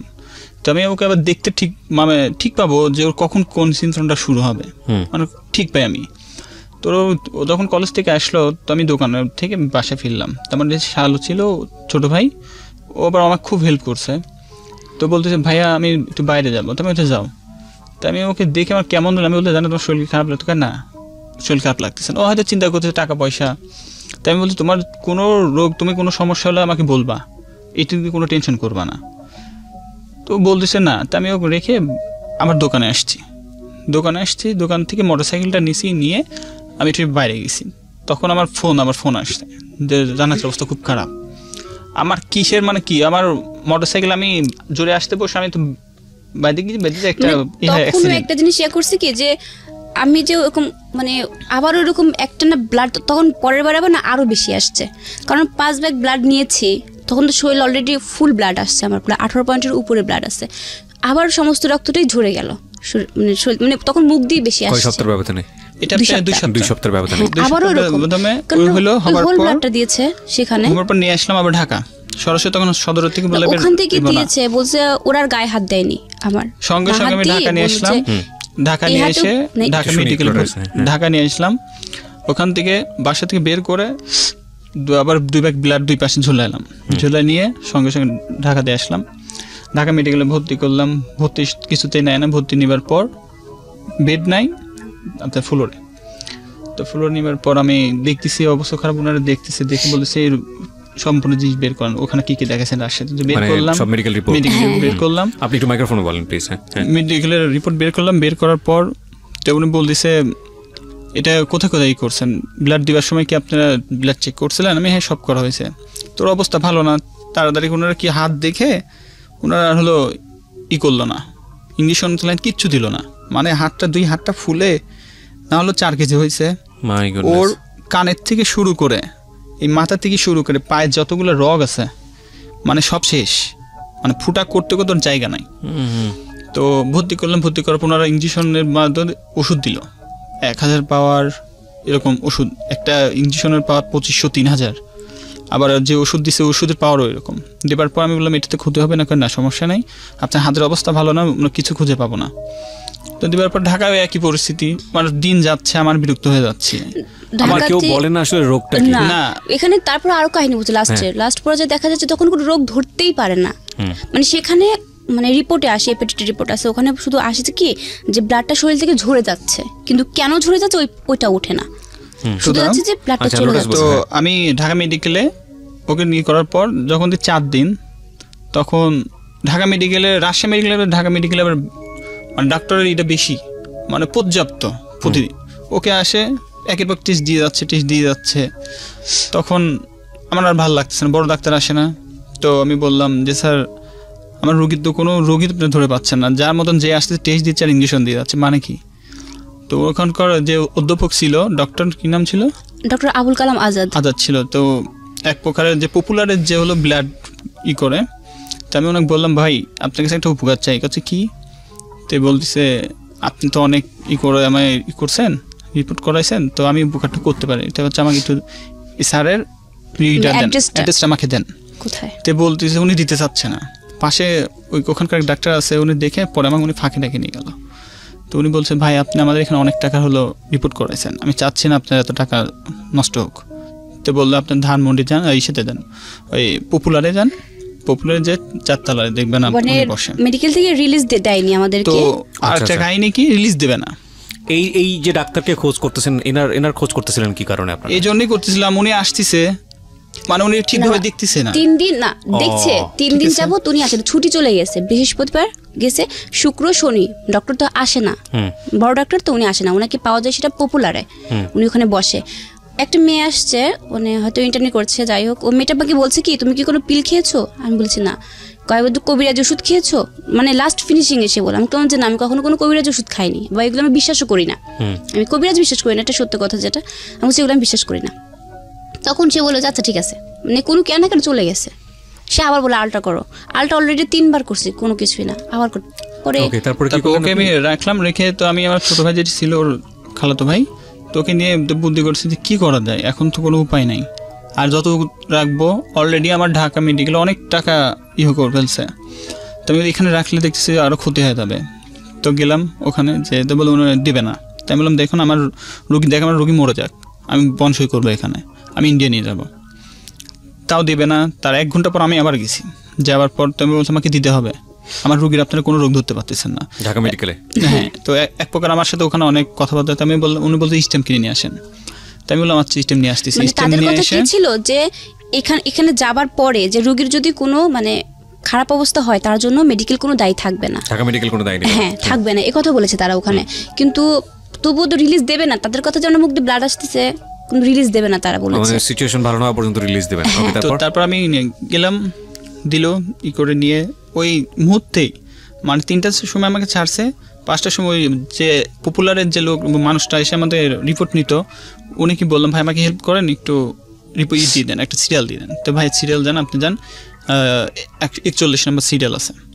গেলাম, সঙ্গে সঙ্গে গিয়ে রিলিজ করে নিয়ে ওখানে গেলাম, যে তো সবচেয়ে আগে আমাকে ডাক দিল। 2টা রোগীর পর দেখার পর তো উনি দেখে বলছে কীভাবে তোমরা মেডিকেল থেকে চলে আসলা কেন? তো আমি বললাম স্যার আমার রোগীর তো কোনো আমি পাচ্ছি না স্যার, আপনার ওখানে নাই, আমার রোগী কেমরে হয়ে যাচ্ছে, আর শুধু রিপোর্ট দিকে দেখো রোগ ধরা না পড়লে তোমাকে তো টেস্ট দিবেন, তারপর স্যার একটা লিমিট থাকতে হবে, আনলিমিটে গেলে তো হবে না। তো বলতেছে আচ্ছা ঠিক আছে আসতো ভালো। তো উনি এবার এন্ডোস্কোপি দিল, এন্ডোস্কোপি না না এন্ডোস্কোপি উনি দেয়নি। তো না উনি দিছিলেন এন্ডোস্কোপি বা যে কোনো একটা করলে টেস্ট আমার একদম এক্স্যাক্টলি মেডিকেল টার্ম দরকার নেই। হ্যাঁ তো দেওয়ার পর আমি বললাম আচ্ছা স্যার ঠিক আছে। তো উনি প্রথমে টেস্ট করলো এই নাকের এখানে বলছে এই রক্তটা ওই দিক দিয়ে শরীর দিয়ে পড়তেছে। আমি বললাম স্যার আমার মনে হচ্ছে, আমি বললাম স্যার বেয়াদবি মাপ নেবেন, ঠিক আছে বলো। আমি বললাম স্যার আমার মনের ভিতর বলতেছে আপনি যে রোগটা বলতেন এটা না। তো কথা তুমি তো ডাক্তার, তাহলে তুমি কি করবে? ডক্টরের একটা সেন্স ছিল কি যে আমার ব্রেনে কোনো মানে নার্ভটা হবে কোনো একটা কিছু হয়েছে। হ্যাঁ এরকম এই জন্য রক্তটা আসছে, ডক্টরের এই চিন্তাটা ছিল। তো যখন আমি বললাম তাই বলতেছে তুমি কি মনে করো? আমি বললাম স্যার আপনি একটু কাইন্ডলি একটু ভালোভাবে দেখলে ভালো হবে। তো নাকের জন্য তো নাক সারা যদি ফিরে যায় তাহলে তো ব্লাড মুখ দিয়ে যায়, শরীর দিয়েও পড়বে না, বা শুধু আর যদি বুঙি হয় তার সঙ্গে খাবার চলে আসবে, শুধু ব্লাডই আসে। তো বলতেছে আমাকে তখন বলতে তাহলে এক কাজ করো, আমি এগুলো ওষুধগুলো দিলাম তুমি নাও। তো ওষুধ নিয়ে যাবার পর শুধু ওষুধ খাচ্ছে, তার এক মাস যাবার পর ওর সিমটম শুরু। ও যখনই বলছে আমার নাক থেকে গন্ধ আসতেছে তখনই বুঝেছি মনে আর রেহাই নাই, আবার ব্লাড আসতেছে। হ্যাঁ আবার ব্লাড আসা শুরু বুঝি করছে। ফোন দিলাম, স্যার বলল মানে ওষুধ ওই খাওয়াই দাও। ডক্টরের মেডিসিন খাবার পরে 1 মাস যাবত আমি ফুল ভালো ছিলাম। তো মেন কথা একদম পুরোই সুস্থ। মানে কিসের জন্য ভালো ছিল এটাও বলি, ওকে যেসব পাওয়ারে ইনজেকশন পুশ করা হতো আর যেসব ওষুধ দিছিল আর একটা ইনজেকশন দিছিল, ওই ইনজেকশনটা যখন আমাকে বলতো যখন বুঙিয়ে আসবে ইনজেকশনটা ভেঙে পানির মধ্যে গুলে কুলি করে ফালাই দিবা। তো 1 মাস যাবার পর তো আমি শান্তি থাকতাম না, ব্যবসা করি সারাদিন ওকে নিয়ে টেনশন করতাম যে কখন কি হয় না হয়। তো 1 মাস যখন ফোন দিলাম স্যার এরকম তো মুখ দিয়ে ব্লাড আসছে, তো বলছে তুমি ঢাকা নিয়ে আসো। তো ঢাকায় নিয়ে আসো বললাম স্যার তাহলে কী করবো? তো বলো ওষুধটা খাওয়াও, 1 সপ্তাহ পর নিয়ে আসো। তার মানে 1 সপ্তাহ দূরে থাক, 2 দিনও যায়নি, আবার শরীর দিয়ে ওই রকম ব্লাড ভেসে মুখ দিয়ে আবারও একই অবস্থা। সদরে আবার নিয়ে গেলাম, সদরে নিয়ে যে আবার ব্লাড পুশ করে নিয়ে অ্যাম্বুলেন্স ভাড়া করে আবার ঢাকা আসলাম। ঢাকা আসার পর স্যারকে বললাম, স্যার আবার ওষুধ লিখে দিয়ে আবার করলো। তো তখন আবার আম্মা ছিল ঢাকাতে, আমার আম্মু ছিল আর কি তখন। তো বলতেছে যে আর আমি কাউকে দেখাবো না, ঢাকার শহরে কত জায়গা আছে দেখুন, ওনার সঙ্গে হাঁটতেছি। মিডনভার থেকে শুরু করে এমন কোনো বড় জায়গায় আমি যাইনি। মিডনভাই গেলাম, এমন ডাক্তার যে মনে হয় তাকে যদি মারতে পারতাম। ওনার ভিজিট 1200 টাকা। মানে উনি যে ডাক্তার, মানে একটা রুগীকে একটা কথা বললে কিন্তু একটা রুগী কিন্তু এমনিতে ভালো হয়ে যায়। তো আমার শাশুড়িও আছে আমার সঙ্গে, আরও কয়েকটা পেশেন্টও আছে। তো 2টা পেশেন্ট বের হয়ে গেলে একটা পেশেন্ট আমার সঙ্গে রয়েছে। তো বলতেছে আপনার কাগজপাতি বের করেন। আমি বের করলাম, উনি ঘটকে বললো যে এগুলো টেস্ট করে নিয়ে আসেন। টেস্ট করে আমাকে জিজ্ঞেস করতেছে যে আপনার মেয়ের অন্য কোনো সমস্যা না, মানে একটা ফালতু একটা কথা বললো। তা আমি শুধু বললাম আপনার ডাক্তার না, তো আপনার ওষুধ লেখার দরকার নাই, এই পর্যন্ত থেকে একটা ভিজিট দিয়ে আমি বেরিয়ে যাচ্ছি। মানে ওখানেও মানে ডাক্তারের সঙ্গে সিনক্রেট হয়েছে আর কি। বের করে নিয়ে চলে আসলাম। তো পাশে যে পেশেন্ট ছিল ওকে বলছে আসলে তো আপনার ডাক্তার না, কারোর সামনে কারো মার সামনে কোনো হাজব্যান্ডের সামনে কোনো বাপের নাম উল্টা কথা কি বলে। তো বাড়া আসলাম, তো আমার শাশুড়ি বলছে আজকে আমার মেয়ের অসুখ ধরানো পর্যন্ত আমি এখান থেকে লড়বো না। ওকে যদি আমি মনে করেন সেদিনকে যদি আমি ওকে না দেখাতাম আজকে হয়তো আমার সাথে থাকতো না। সেক্ষেত্রে আমার হাজবেন্ড আমার আম্মুর বিরুদ্ধে গিয়েছিল। সেক্ষেত্রে মানে আমার আম্মু বলেছিল যে আমার মেয়ের রোগ একটা আছে বিদায় আমার মেয়ের ব্লাডটা পড়ে। আম্মুর কথা ছিল এটা। আর ও বলছে আমি এখানে দেখাবোই না, মানে ওর চিন্তা ছিল কি একেবারে টেস্ট করছে আর আমার অবস্থা কোন খারাপ হয়ে গেছে, মানে ও চাচ্ছে না কিছু এমন অবস্থা। তো আমি দেখতেছি আসলে কতটা খারাপ, দেখে আজ কি হয়। পয়েন্ট নামে আসছে আপনার 4 পয়েন্ট, আর 2 পয়েন্টে চলে আসলো মারা যেত সেদিন। মানে সেটা আমাদের মানে প্লাজমাটা ছিল যে মানে ওইটার পয়েন্টটা চলে আসছে। আল্লাহর রহমত ছিল যে তখন ওর যে বাবা, ওর বাবার এক ফ্রেন্ডের সঙ্গে দেখা হয় রাস্তায় দেখা হয়। ওনার আবার ভাই আর মা মারা যায়, এই অসুখে মারা যায়। তে বলতেছে কি হয়েছে, কদিন তো ঘুরতেছ কিছু বলো। ওর বাবা তাকে বলে নাই। বাবা মানে কোন বাবা? ওর যে বর্তমান। আচ্ছা। তো আমার শাশুড়ি বলতেছে ভাই এরকম ব্যাপার আমি খেতে বাঁচাতে পারতেছি না। তো বলতেছে একটা কার্ড দিল, এই কার্ড নিয়ে আপনারা হসপিটালে যান। তো গেলাম, তো স্যারের ওখানে গেলাম, ডক্টর ইউনুস স্যারের কাছে গেলাম। উনি যে বলতেছে রাত বাজে তখন 10:30। তো সম্পূর্ণ রিপোর্ট নিয়ে ঢুকে গেলাম। উনি দেখে বলতেছে আপনারা কোথায় এত রিপোর্ট করাইছেন? মানে স্যার একবার জিনিস এই রিপোর্টগুলো নিয়ে এইভাবে ফেলে দিছে যে ওর যে মূল রোগটা এটাই ধরতে পারেনি, এত টেস্ট কেন করাইছে। তো আমি আবার ওই জিনিসটা তুললাম হাতে করে। তবে স্যার কিছু মনে রাখুন, বলছে তোমার এই অসুখটা একটা গোল চিহ্ন দিয়ে দিল, এই অসুখটা এখানে ঢুকে আছে। তো আমাকে বলতেছে তোমরা এই পর্যন্ত কত টাকা খরচ করছো? তো আমি স্যারকে বললাম, স্যার ওই রিপোর্ট দেখে স্যার বুঝে ফেলছে। তো স্যার বলতেছে আমি একটা কথা বলবো, আমার এখানে যদি ভর্তি হও তো প্রথমে তোমার লাগবে 2.5 লাখ টাকা। আমি তো আসলে নিরুপায়, আমি এই পর্যন্ত 3 টার্ম হয়েছে, এই পর্যন্ত অনেক প্রচুর টাকা চলে গেছে। তো স্যার বলতেছে আচ্ছা ঠিক আছে, তো এক প্রকারের কথা বলে আমি ব্যাক আসছি। তো আমাকে স্যার শুধু একটা কথা বললো, তুমি এখান থেকে বাড়াবা, এই রুগীর যদি কোনো রকম সমস্যা হয় পরবর্তী এখানে আসবে, তোমাকে ভর্তিও নিব না এবং ঢাকা পিজিতেও তোমার ভর্তি হবে না। কারণ স্যার হচ্ছে ঢাকা পিজির তখন এই কথাটা শুনে আমার মাথা ভিতরে একটু ঘুরন দিল, নিশ্চয়ের ভিতরে কিছু একটা আছে। তো বাইরে যাই আমি শাশুড়িকে বললাম, মা দরকার নাই, যা আছে আছে, চলেন ভিতরে ঢুকলাম। তো আমাকে 3টা টেস্ট দিল, 3টা টেস্ট ই করলাম, করার পর তো মনে বললো এই টেস্ট লাগবে একদিন টাইম, আপনি রাত 10:30 আবার আসবেন। গেলাম, যেদিন রিপোর্টটা দিয়েছে, বাট যেদিন রিপোর্টটা দেবে সেদিন মানে আমার আম্মু তো মানে কান্নাকাটি করছে রিপোর্ট, মানে ভয় আম্মু, মানে ওর আম্মা কখনো দেখেন এরকম ব্লাড হয়। তো সেদিন আমি আল্লাহকে দোয়া করব আমার সামনে যেন কখনো এটা না হয়। তো রিপোর্টটা যদি নিতে যাব ঠিক রাতের বেলা, মানে বিকাল বেলার দিকে মানে নিয়ে এসে আমি কেবল বসাইছি, অটোমেটিক মাথাটাতে ঘুরে পড়ে গেছে, পড়ে যায় ব্লাড উঠে গেছে। আর আম্মা ওটা দেখে কান্না শুরু করেছে, মানে অনেক নার্ভাস। তাহলে মা আপনি চুপ করেন, কিচ্ছু হবে না আপনার মেয়ে, আমি আছি। সঙ্গে সঙ্গে ব্যাগের থেকে ইঞ্জেকশনটা বের করলাম, বের করে কুলি করে মাথায় পানি দিয়ে বসালাম। তো মা বললাম, মা আপনি কোনো করেন না, ঠিক হয়ে যাবে, চলেন যাই।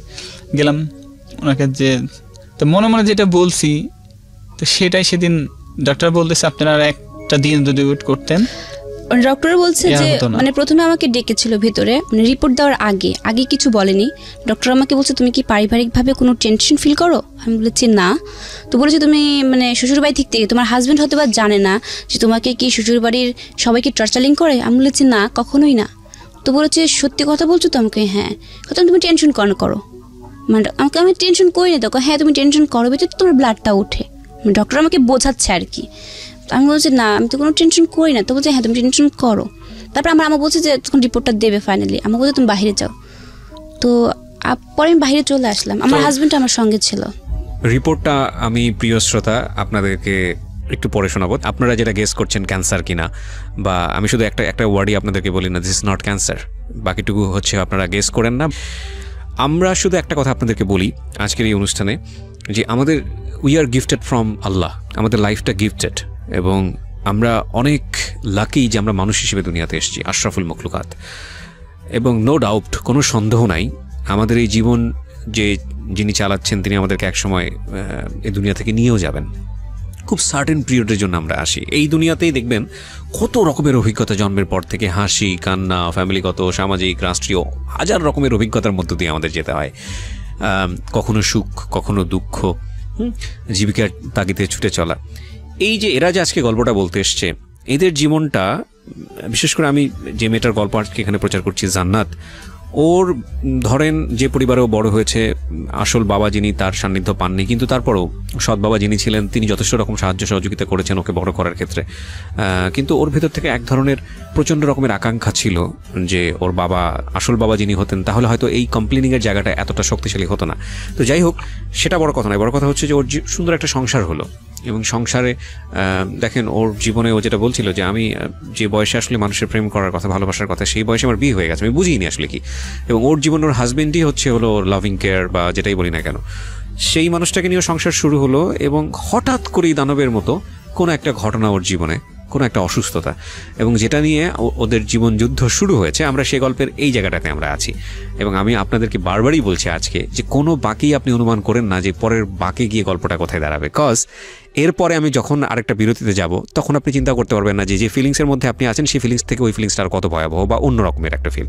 ছোট একটা বিরতি নেবার আগে আমি আবারও বলছি, আজকে খুব গুরুত্বপূর্ণ একটা ভিডিও আমি আপলোড করবো আমার এই চ্যানেলটিতে, which is very very important এবং এক্সপেরিমেন্টাল, দুটোই বলতে পারি। আমি দেখতে চাই যে বাংলাদেশের মানুষ কতটা কেয়ারফুল যারা রেডিও অনুষ্ঠান শোনেন এই জায়গাটাতে।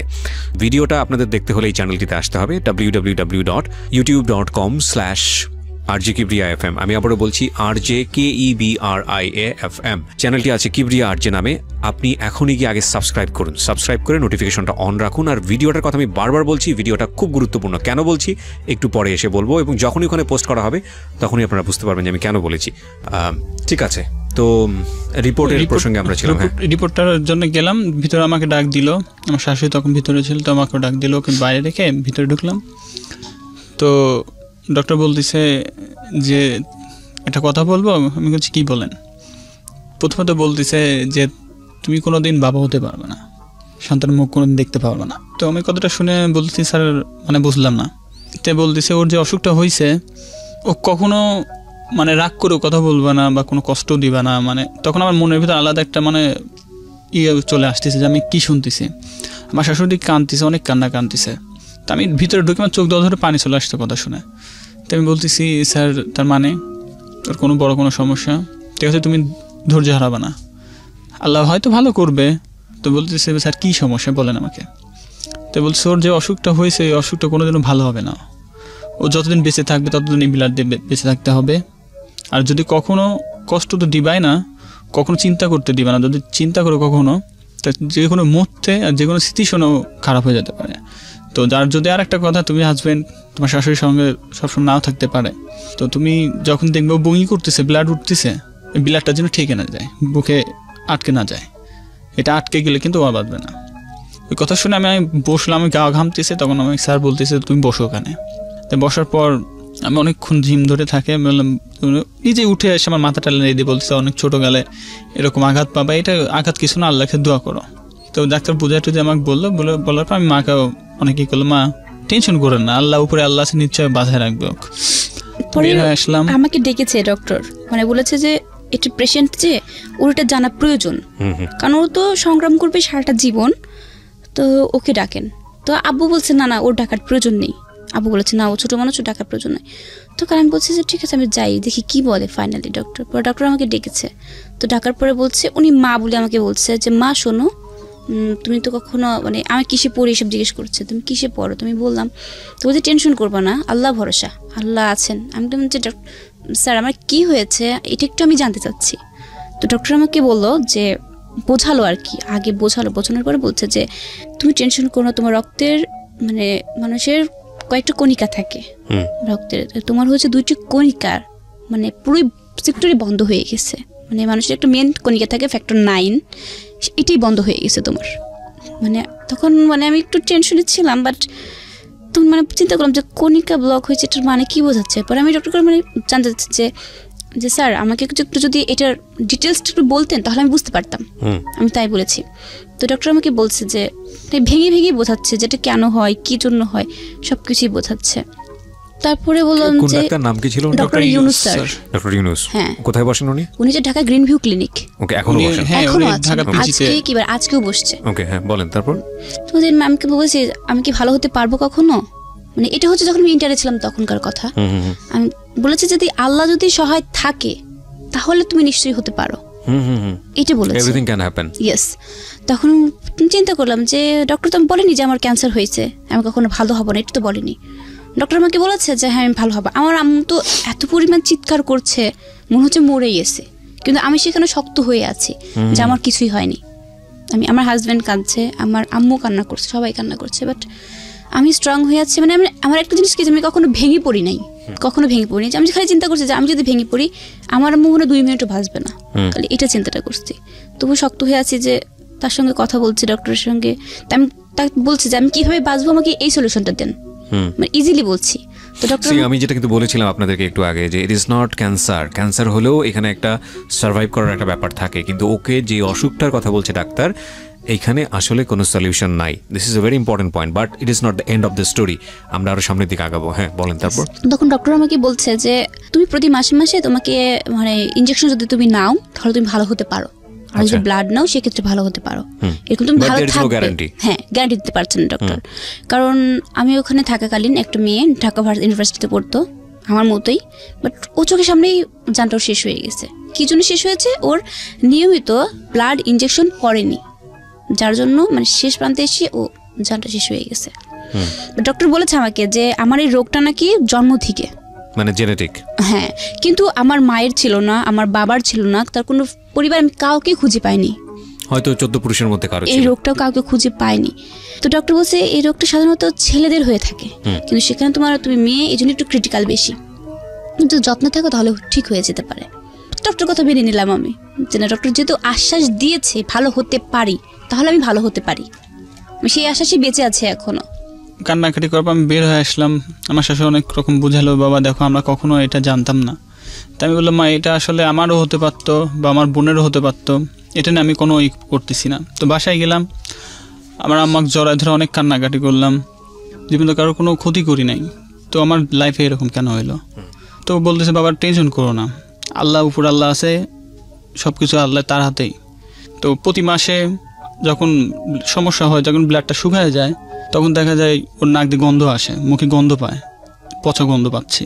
তো আমি তখন বলি যে নিশ্চয়ই তোমার একটা সমস্যা হয়ে গেছে। ও বলে না, হয়নি আমার। সবাই তো চায়, সব স্ত্রী চায় যে হাজব্যান্ড কষ্ট যাতে না থাকে। তো আমি তো বুঝতেছি ওর কী অবস্থা।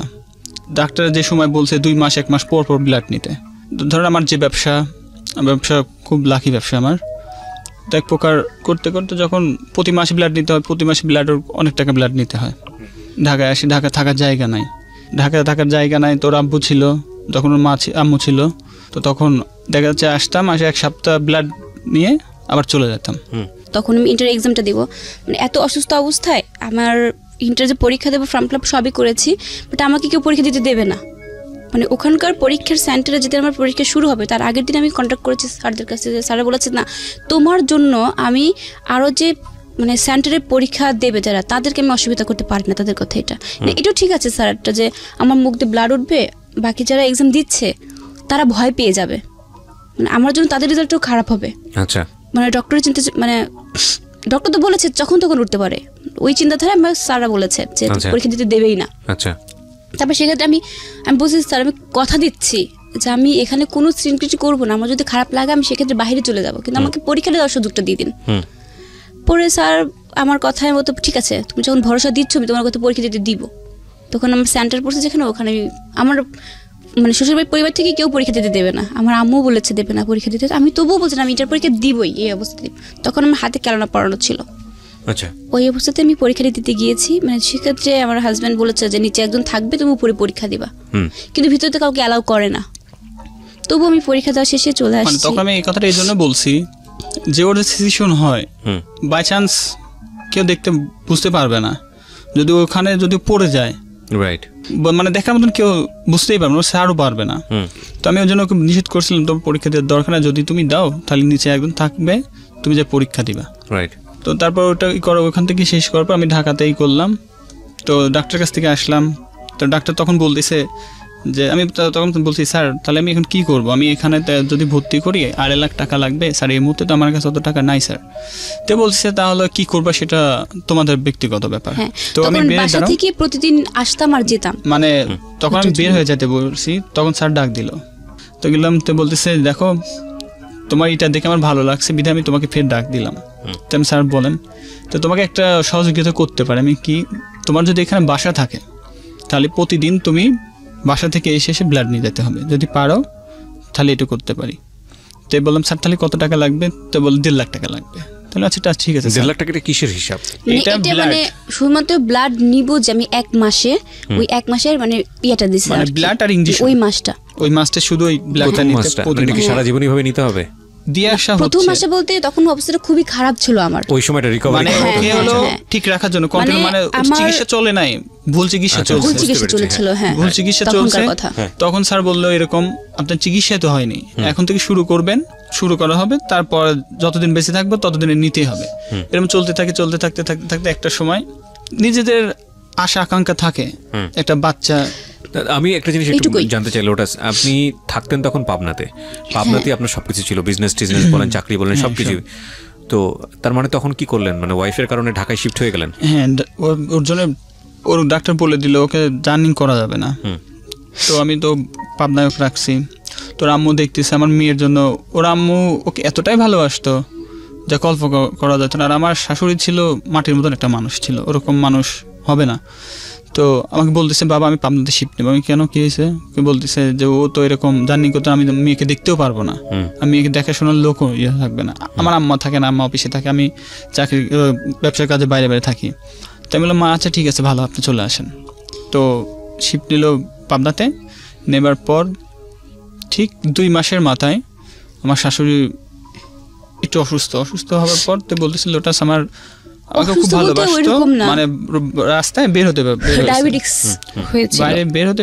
মানে হাঁটতে বের হয়েছে। তো আমাকে আমি এবার খাসির গোশ পছন্দ করি। তো আমার শাশুড়ি আমাকে ফোন দিয়ে বলতেছে যে লোটাস খাসির গোশ ওখানে আছে, মোড়ের পর আসছে। আমি না মা নাই এখানে। তো আমি মোটরসাইকেল তুই হাঁটতে হাঁটতে একটু হাঁটতে বের হয়েছি, তো আমার শাশুড়ি আর শ্বশুর দুজন হাঁটতে বেরোইছে আর গোশ কিনবে গিয়েছে। ফোন দিয়েছে আম্মু, আমার সাথে কথা হয়েছে 2 মিনিট আগে। তো আমাকে বলতেছে বাবা তুমি মিথ্যে কথা বললা কেন? আমি কই মা আমি মিথ্যে কথা বলি নাই। কচ্ছে এখানে খাসি তো 2টা জবাই করছে। তাই আমি বলছি না ওইটা হলো প্রোগ্রামের খাসি, তো বাবা কিছু মনে করো না তোকে কথা বলছি। তাই বলে হাঁটা ধরতে তোর যে ভাই ছিল মালয়েশিয়ার বাইরে ছিল, তো ওর ভাই মেয়ে দেখতে গেছে ওর ভাইয়ের জন্য। তো মেয়ে দেখে আসতে আসতে ফিরতে ফিরতে আমাকে একটু ফোন দিয়েছে যে বাবা তুমি কই? বাবা বলতো না আব্বু আব্বু করতো। তো বলছে একটু জান্নাতে নিয়ে আসো, জান্নাতকে আমি দেখবো। আম্মু আমাকে বলছে কি মা গো আমি 5টা বছর শাড়ি পরি না আম্মুর চোখে, কারণ আম্মুর সঙ্গে তো দেখা হয়নি বিয়ের পরে, আম্মু চলে গেছে। আম্মু আমাকে বলতেছে যে আব্বু তুমি মানে অনেকদিন আমার শাড়ি সেই বিয়েতে দেখছিল আমাকে শাড়ি পরা। আম্মু তখন বলছিল যে আব্বু তুমি কোথায় আসো, আমাকে বলছে। আমি কি আম্মু আমি তো ননদের বাসাতে আসছি। তো আম্মু বলছে ঠিক আছে আব্বু চলে আসো। আর শোনো আম্মু আমাকে ফোনে বলছে আর শোনো তুমি কিন্তু আসার সময় শাড়ি পরবা, তোমার আলমারি ভর্তি এত শাড়ি দিছে যে তুমি পরোই না, সারাক্ষণ কী সব পরে থাকো, তুমি একটু শাড়ি পরে আসো। আমি আচ্ছা আম্মু আমি শাড়ি পরে আসবো। তো আম্মু আমাকে মানে ইনভাইট করেছে, এই বেশি দূরে না বাসা, এটা আমার বাসা আর মানে এটা বিশ্ব রোড, ওইটা পার হলে আম্মুর বাসা এরকম। তো আমি 3 দিন আম্মুর কাছে যাই না, 3টা দিন হয়ে গেছে আম্মুর কাছে যাই না। সুস্থ মানুষ আম্মু, মানে আগের দিন আমাকে বলেছে যে আব্বু আমার শরীরটা মানে ডায়াবেটিস নীল হয়ে যায় আর কি এরকম, একটু গ্রাহ্য করি নাই। ওই দিন আম্মু আমাকে বলছে শাড়ি পরে আসলাম, কাছে আম্মু শাড়ি পরে আসবো। ননদের বাসা থেকে ঘুরে আসছি শুক্রবারের দিন, আসার পরে সন্ধ্যা হয়ে গেছে। আমার ছোটো বোনটা ছিল ওখানে থাকার পরে, তো ওর বাসা টিচার আসছে ওকে পড়াচ্ছে, আমি আসি। আব্বু বলছে আমার আব্বু যে উনি বলছে খুব সুন্দর লাগছে তোমাকে, ওর ছবি তুলে রাখো। আব্বু বের হয়ে গেছে তখনই সন্ধ্যার। ওইখানে যাওয়ার পরে আমার ছোটো পিচ্চি ভাইটা ফোন দিচ্ছে যে আপু তুমি কোথায়? আমি বলছিলাম কী হয়েছে? তখন বলছে যে আম্মু হসপিটালে। আম্মু হসপিটালে মানে আমি তখন মানে আমার সেন্সের কাজ করি, আমার মতো সহজে হসপিটালে যাওয়ার মানুষ না। তখন আমি রাস্তাতে দৌড়াচ্ছি যে আম্মু হসপিটালে মানে কী বোঝাচ্ছে? আমি তো হসপিটালে গেছি, মানে রাস্তার জন্য ফোরাচ্ছি না, মানে হসপিটালে আম্মু কথা বললাম, আম্মু বলছে আমি চলে আসছি।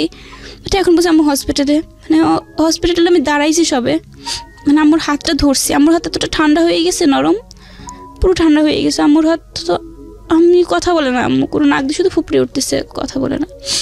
পরে আমি বাইরে আসছি, ডক্টর বলছে যে আমার আম্মু নাকি অনেকক্ষণ আগে মারা গেছে। মানে আমি পুরো হ্যাং হয়ে গেছে যে 10টা মিনিট আগে আম্মুর সাথে কথা বললাম, আম্মু বলছে আব্বু তুমি চলে আসো তাড়াতাড়ি, আর এখন বলছে আম্মু মারা গেছে। যে কী ধর এটা কি সহ্য করা যায়? যে মানে ওইটা আমি জাস্ট সহ্যই করতে পারি না যে আমি এইমাত্র কথা বললাম, আম্মু আমার সুস্থ মানুষ রাস্তাতে আসছে আর বলছে যে মারা গেছে। আমি ওকে বলতেছি আমার মনে হয় আপনার যে অসুখের কথা আমি জেনেছি, আমি প্রথমে আসলে এই বিষয়টা জানতামই না। আপনি একটু পজ নেন, আমি চাই আপনি মেন্টালি কিছুক্ষণ রিল্যাক্স থাকেন। আর প্রিয় শ্রোতা, আমি বারবারই আপনাদেরকে একটা কথা বলেছি, আজকের অনুষ্ঠানের ভিডিওটা খুব ইম্পর্টেন্ট, আসলে ইম্পর্টেন্ট। কেন ইম্পর্টেন্ট বলছি, ভিডিওটা আমি যখন দিব তখন বুঝতে পারবেন। গল্পের আরও একটা গুরুত্বপূর্ণ পার্ট, সবচেয়ে গুরুত্বপূর্ণ পার্ট, সেটা হচ্ছে রাত 1টার পরে। এতক্ষণ আপনি যে ফিলের মধ্যে ছিলেন না, প্রত্যেকটা বিরতিতে ডিফারেন্ট একটা ফিল, এখন যে ঘটনাটা ঘটবে সেটা ভয়ানক রকমের ঘটনা, এবং এটা আমি একটু আগে থেকেই টাচ দিয়ে নিলাম। আপনারা সবাই একটু রেডি হন, আমি একটু ছোট্ট বিরতির পর ফিরে এসে আপনাদেরকে সেই গল্পে নিয়ে যাব। আপনাদের সবাইকে আরও একবার মনে করিয়ে দিচ্ছি, আপনারা শুনছেন প্রাণ মিস্টার ম্যাঙ্গো ক্যান্ডি প্রেজেন্স জীবন গল্প। আমি আরজে কিবরিয়া আপনার সঙ্গে রয়েছি। আর আমি আবারও মনে করিয়ে দিচ্ছি, যেখানে গেলে ভিডিওটা দেখতে পাবেন www.youtube.com/RJKibriya.fm RJKEBRIA.FM চ্যানেলটিতে গিয়ে অবশ্যই সাবস্ক্রাইব বাটন আগে ক্লিক করে নোটিফিকেশনটা অন করে নেবেন। এবং আমি বারবারই এই ভিডিওর কথা বলছি, কেন বলছি সেটাও একটা বিশেষ কারণ আছে। যেখানে ছিলাম এরকম একটা ঘটনা ঘটলো, আমার মনে হয় লোটাস আপনার কাছে যাই আবার। তারপর কি হলো? এরকম একটা ঘটনার পরে আমার শাশুড়িও মারা গেলেন। শাশুড়ি মারা যাওয়ার পর তখন তো মানে ওর এন্ড থেকে ওর না থাকলো বাবা, না থাকলো মা, এবং শরীরের মধ্যে এত ভয়ানক রকম একটা। তার উপরে হচ্ছে আমার বাবা, যে বর্তমান বাবা, তো উনি হচ্ছে সব কর্ম ছেড়ে দিয়েছে। ছোট ভাই বোনগুলো নিয়ে আমার কাছে রেখেছে। হ্যাঁ, ওইখানেই থাকতো, আপনার কাছেই থাকতো ভাই বোনগুলো। হ্যাঁ, আমার কাছে রয়েছে। শাশুড়ি মারা যাবার তো আমার ফোন দিয়ে বলছিল যে বাবা তুমি আমার ছেলে মেয়েগুলো আছে তুমি দেখে রেখো, ওদের ভাই বোন মানে আমার বোন, আমি কখনো তাদের অন্য চোখে দেখতাম না, বা আমার পরিবার জানতাম যে আমাদের বাচ্চা কখনোই হবে না। চিন্তা করছিলাম যে এটাই আমার বাচ্চা। আমার ছোট্ট ভাই আছে 10 বছরের ভাই, চিন্তা করছি তো ওকে মানুষ করি আমি, ওইটাই আমার বাচ্চা, এটা চিন্তা করছি। আমার তো ও তো কিছু 10 বছর, তো ওকে যদি মানুষ করি আমি ওই মায়েরটা ভুলে যাবো এদেরকে মানুষ করতে। তখন আপনি পাবনাতে, রাইট? হ্যাঁ, তারপর তো ওকে বললাম ও আমাকে বলতো যে তুমি টেনশন করো না, আল্লাহ একদিন না একদিন বাচ্চা দেবেই। তুমি আচ্ছা আল্লাহ ভরসা, তাতে কোনো সমস্যা নেই। তারপর একটা ছেলের মনের ভিতরে, একটা মেয়ের মনের ভিতরে জাগে, বাচ্চার একটা আশঙ্কা জাগে। তো করার পর আমি জানতে বলছি জানা এর বাবু দেখি আমার ভাইয়ের একটা ছেলে আছে, তো আমি দেখে বলতাম, তো বলছে আল্লাহ একদিন দেবেই। তারপরেও মানে ওইবার আমার অবস্থাটা এমন হয়েছিল যে আমি আম্মু মারা যাওয়ার পর 2 মাস আমি ব্লাড নিছিলাম না, আমার অবস্থাটা খুবই খারাপ হয়েছিল। পরে ও তখন ব্যবসার কাজে ওখানে ছিল, আসতে পারছিল না। আমার বাবা ছিল আমার সাথে, আমার যে ছোটো বোনটা আসছে ও ছিল, আর আমি ছিলাম ঢাকাতে ওই স্যারের ওখানে ক্লিনিকে আসছি। মানে ওই ব্লাডটা না নেওয়ার কারণে আমার অবস্থাটা এতটা খারাপ হয়েছিল যে যখন আমাদের যে মেরুদণ্ডতে এখানে হচ্ছে ইঞ্জেকশনটা দেয় এরকম বড়, ওই ফ্যাক্টর 9 যেটাকে বলে ওইটা দেয়, দেওয়ার পরে আমার অবস্থাটা না এতটা খারাপ হয়ে গেছে যে ওই দিন আমি আর কোনো রেসপন্স মানে ছিল না আমার। মানে ডাক্তার বলছিল, আমি যেটুকু শুনলাম, আমি তখন ছিলাম না, আমার শ্বশুর আমাকে জানায় নাই, তো মানে এক প্রকার ছিলই না। লাস্টে কি একটা ইনজেকশন বলে মারলে লাস্টে মানে বলছিল যে সার্ভাইভ করবে আর শেষ। হ্যাঁ, নয় তো বাজবে না, ডাক্তার বারবার বলছে যে কি করব, ওর হাজবেন্ড কোথায়। তো আমার শ্বশুর আমাকে, আমি একবার ফোন দিয়েছি, ওনার কণ্ঠ শুনে আমি কেমন যেন মনে হচ্ছে, আমার মনে হচ্ছে জাগতেছি। সেদিন যে কাজই করতেছি একটা ভালো কাজে গেছি, সে কাজটা ছুটে গেছে। কোনো ট্রিট মানে ওই ব্লাড নিচ্ছি, ইনজেকশন দিচ্ছি, ওই সময়টা মানে এরকম অবস্থাটা হয়ে গেছে। মানে একটা এত বড় একটা কাজে গেছি, সে কাজটা ছুটে গেছে। আমার মনের ভিতরে কেমন লাগতো, আমার ভিতর থেকে মনে হচ্ছে, অনুভব করছে আমার কোনো মনে হয় কাছের জিনিস হেঁটে যাচ্ছে। তো আমি তখন ফোন দিয়ে কাছে না বাবু তোমার কিছু হয়নি। পরে আবার ফোন দিলাম, কচ্ছে তুমি এত বারবার ফোন দিচ্ছ কেন? আমি ফোন দিচ্ছি, আমার কেমন লাগছে, খটকা ডাকতেছে। আমি ঢাকা আসবো নাকি বললাম আমি এখনই টিকিট কাটবো। তো বলছে না বাবা আসতে হবে না। আমার মনটাকে বলছে তোর অবস্থা খুব খারাপ। তো ছোট বোন যে সঙ্গে ছিল, তো ওর কান্না তখন শুনছি, তখন আমি বলছি হয়তো অনেকটা কিছু হয়ে গেছে। তো তাও আমাকে বলতেছে না আসতে হবে না। তো আমি তারপরে টিকিট কাটার জন্য অলরেডি চলে গেছি। তো পরে আমাকে বলছে না এখন ঠিক আছে। আমি বললাম সত্যি করবেন কী হয়েছে, ডাক্তারের সঙ্গে ফোন দেন। তো ডাক্তার বলতেছে আপনি ওনার হাজবেন্ড মেহেঞ্জি, তো ওনার তো এরকম অবস্থা, ওনাকে ইঞ্জেকশনটা দিব কি দিব না। তো আমি বলছি দেখেন উপরে আল্লাহ যদি রাখে আমার পর থাকে তা ভালো, তাহলেও থাকবে ইনশাল্লাহ, বেঁচে থাকবে। মানে তখন আমার কোনো সেন্স নেই, মানে পুরো চেঞ্জ নাই, প্রেশার লো হয়ে গেছে, একবার নর্মাল ব্লাডের নর্মাল আসছে। তখন ডাক্তার সম্পূর্ণ ডাক্তার পিছিয়ে শ্রম দিচ্ছে। তো বলতেছে আপনি কি লাগবে সিগনেচার করার জন্য। তো আমি বললাম আমাকে দরকার নাই, শ্বশুর ওনাকে করেন। তো উনি তো কান্নাকাটি করে করতেছে, আমি কান্নাকাটি করেন না, আমাকে ডাকেন নাই। এখন মনে হচ্ছে আমার রাগ হচ্ছে, ভিতরে চরম টেনশন হচ্ছে, আমার ব্যবসা কিচ্ছু ভালো লাগতেছে না, বাসাতেও জানায়নি। তো ডাক্তার বলতেছে ডক্টর সাহেব আপনার ইঞ্জেকশনে মারলে হয় বাঁচবে না হয় মরবে, যে কোনো একটা, কি বলেন আপনি? তাই বললাম আচ্ছা ওনার থেকে বংশটা নেন, নিয়ে আপনি করেন। আমার বিশ্বাস আছে যে আল্লাহ হয়তো এতটা নিষ্ঠুর হবে না। তো ইঞ্জেকশন মারার পর লাস্ট ওর সেন্স ফিরছে। ইঞ্জেকশন দেওয়ার পরে মানে 3 ঘন্টা পর যে মানে তখন বলতে আমার জাস্ট হাত লড়ছিল এরকম। তো সেন্সের পর দেওয়ার পর তার মনে হয় আধা ঘন্টা পর আমাকে ডাক্তার ফোন দিয়েছে, তো বলছিল ওর সাহেব তার ওয়াইফ হয়তো আল্লাহর রহমতে ভালো হয়ে যাবে, টেনশন নিয়েন না, আপনি যে ব্যবসা না কাজ করছেন কাজ করেন, আপনার আসার দরকার নাই। তেমনি ডাক্তার সাহেব আপনি সাহস যদি দেন তাহলে আমি ঠিকভাবে থাকবো। তারপরও মনের ভিতরে মানে ছটফট কাজ করতেছে একটা। তো ওর সাথে আমাকে ডাক্তার বলতেছে আপনি টেনশন ফিল করেন না, আমি ওর সঙ্গে কথা বলাই দিচ্ছি। তো ওর সঙ্গে যখন কথা বলাই দিল তখনকার মনে হলো যে না ও ঠিক আছে।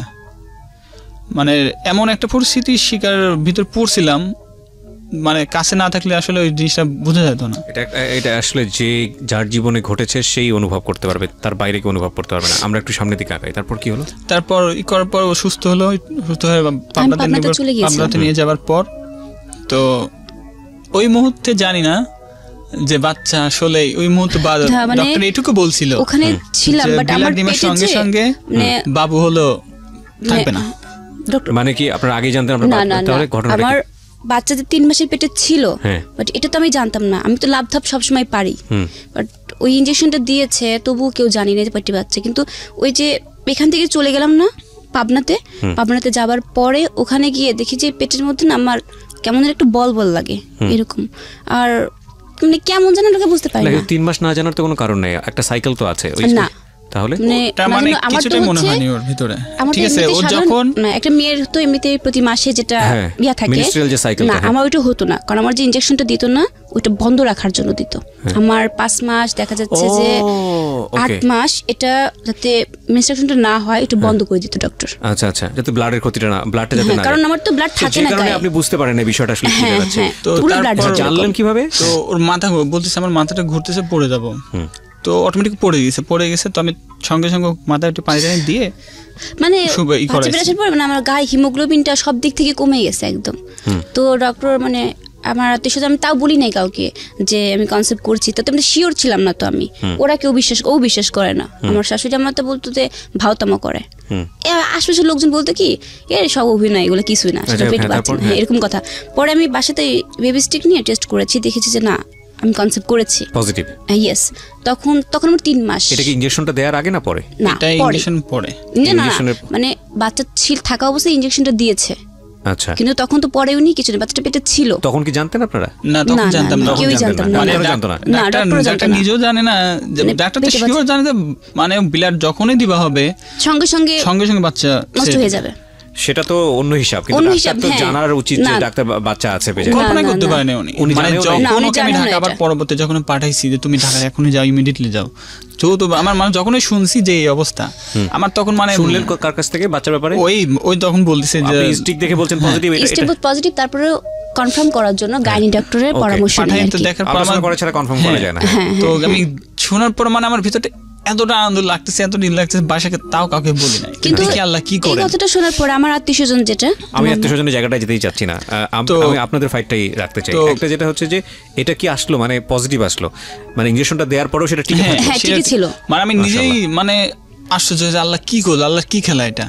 তো ওকে পাঠালাম তাড়াতাড়ি ডাক্তারের কাছে, তুমি যাও ওখানে যাও, টাকা দিয়ে যাও। তো ওখান থেকে ফোন দিলে বললো এখন টাকা লাগবে 1 লাখ।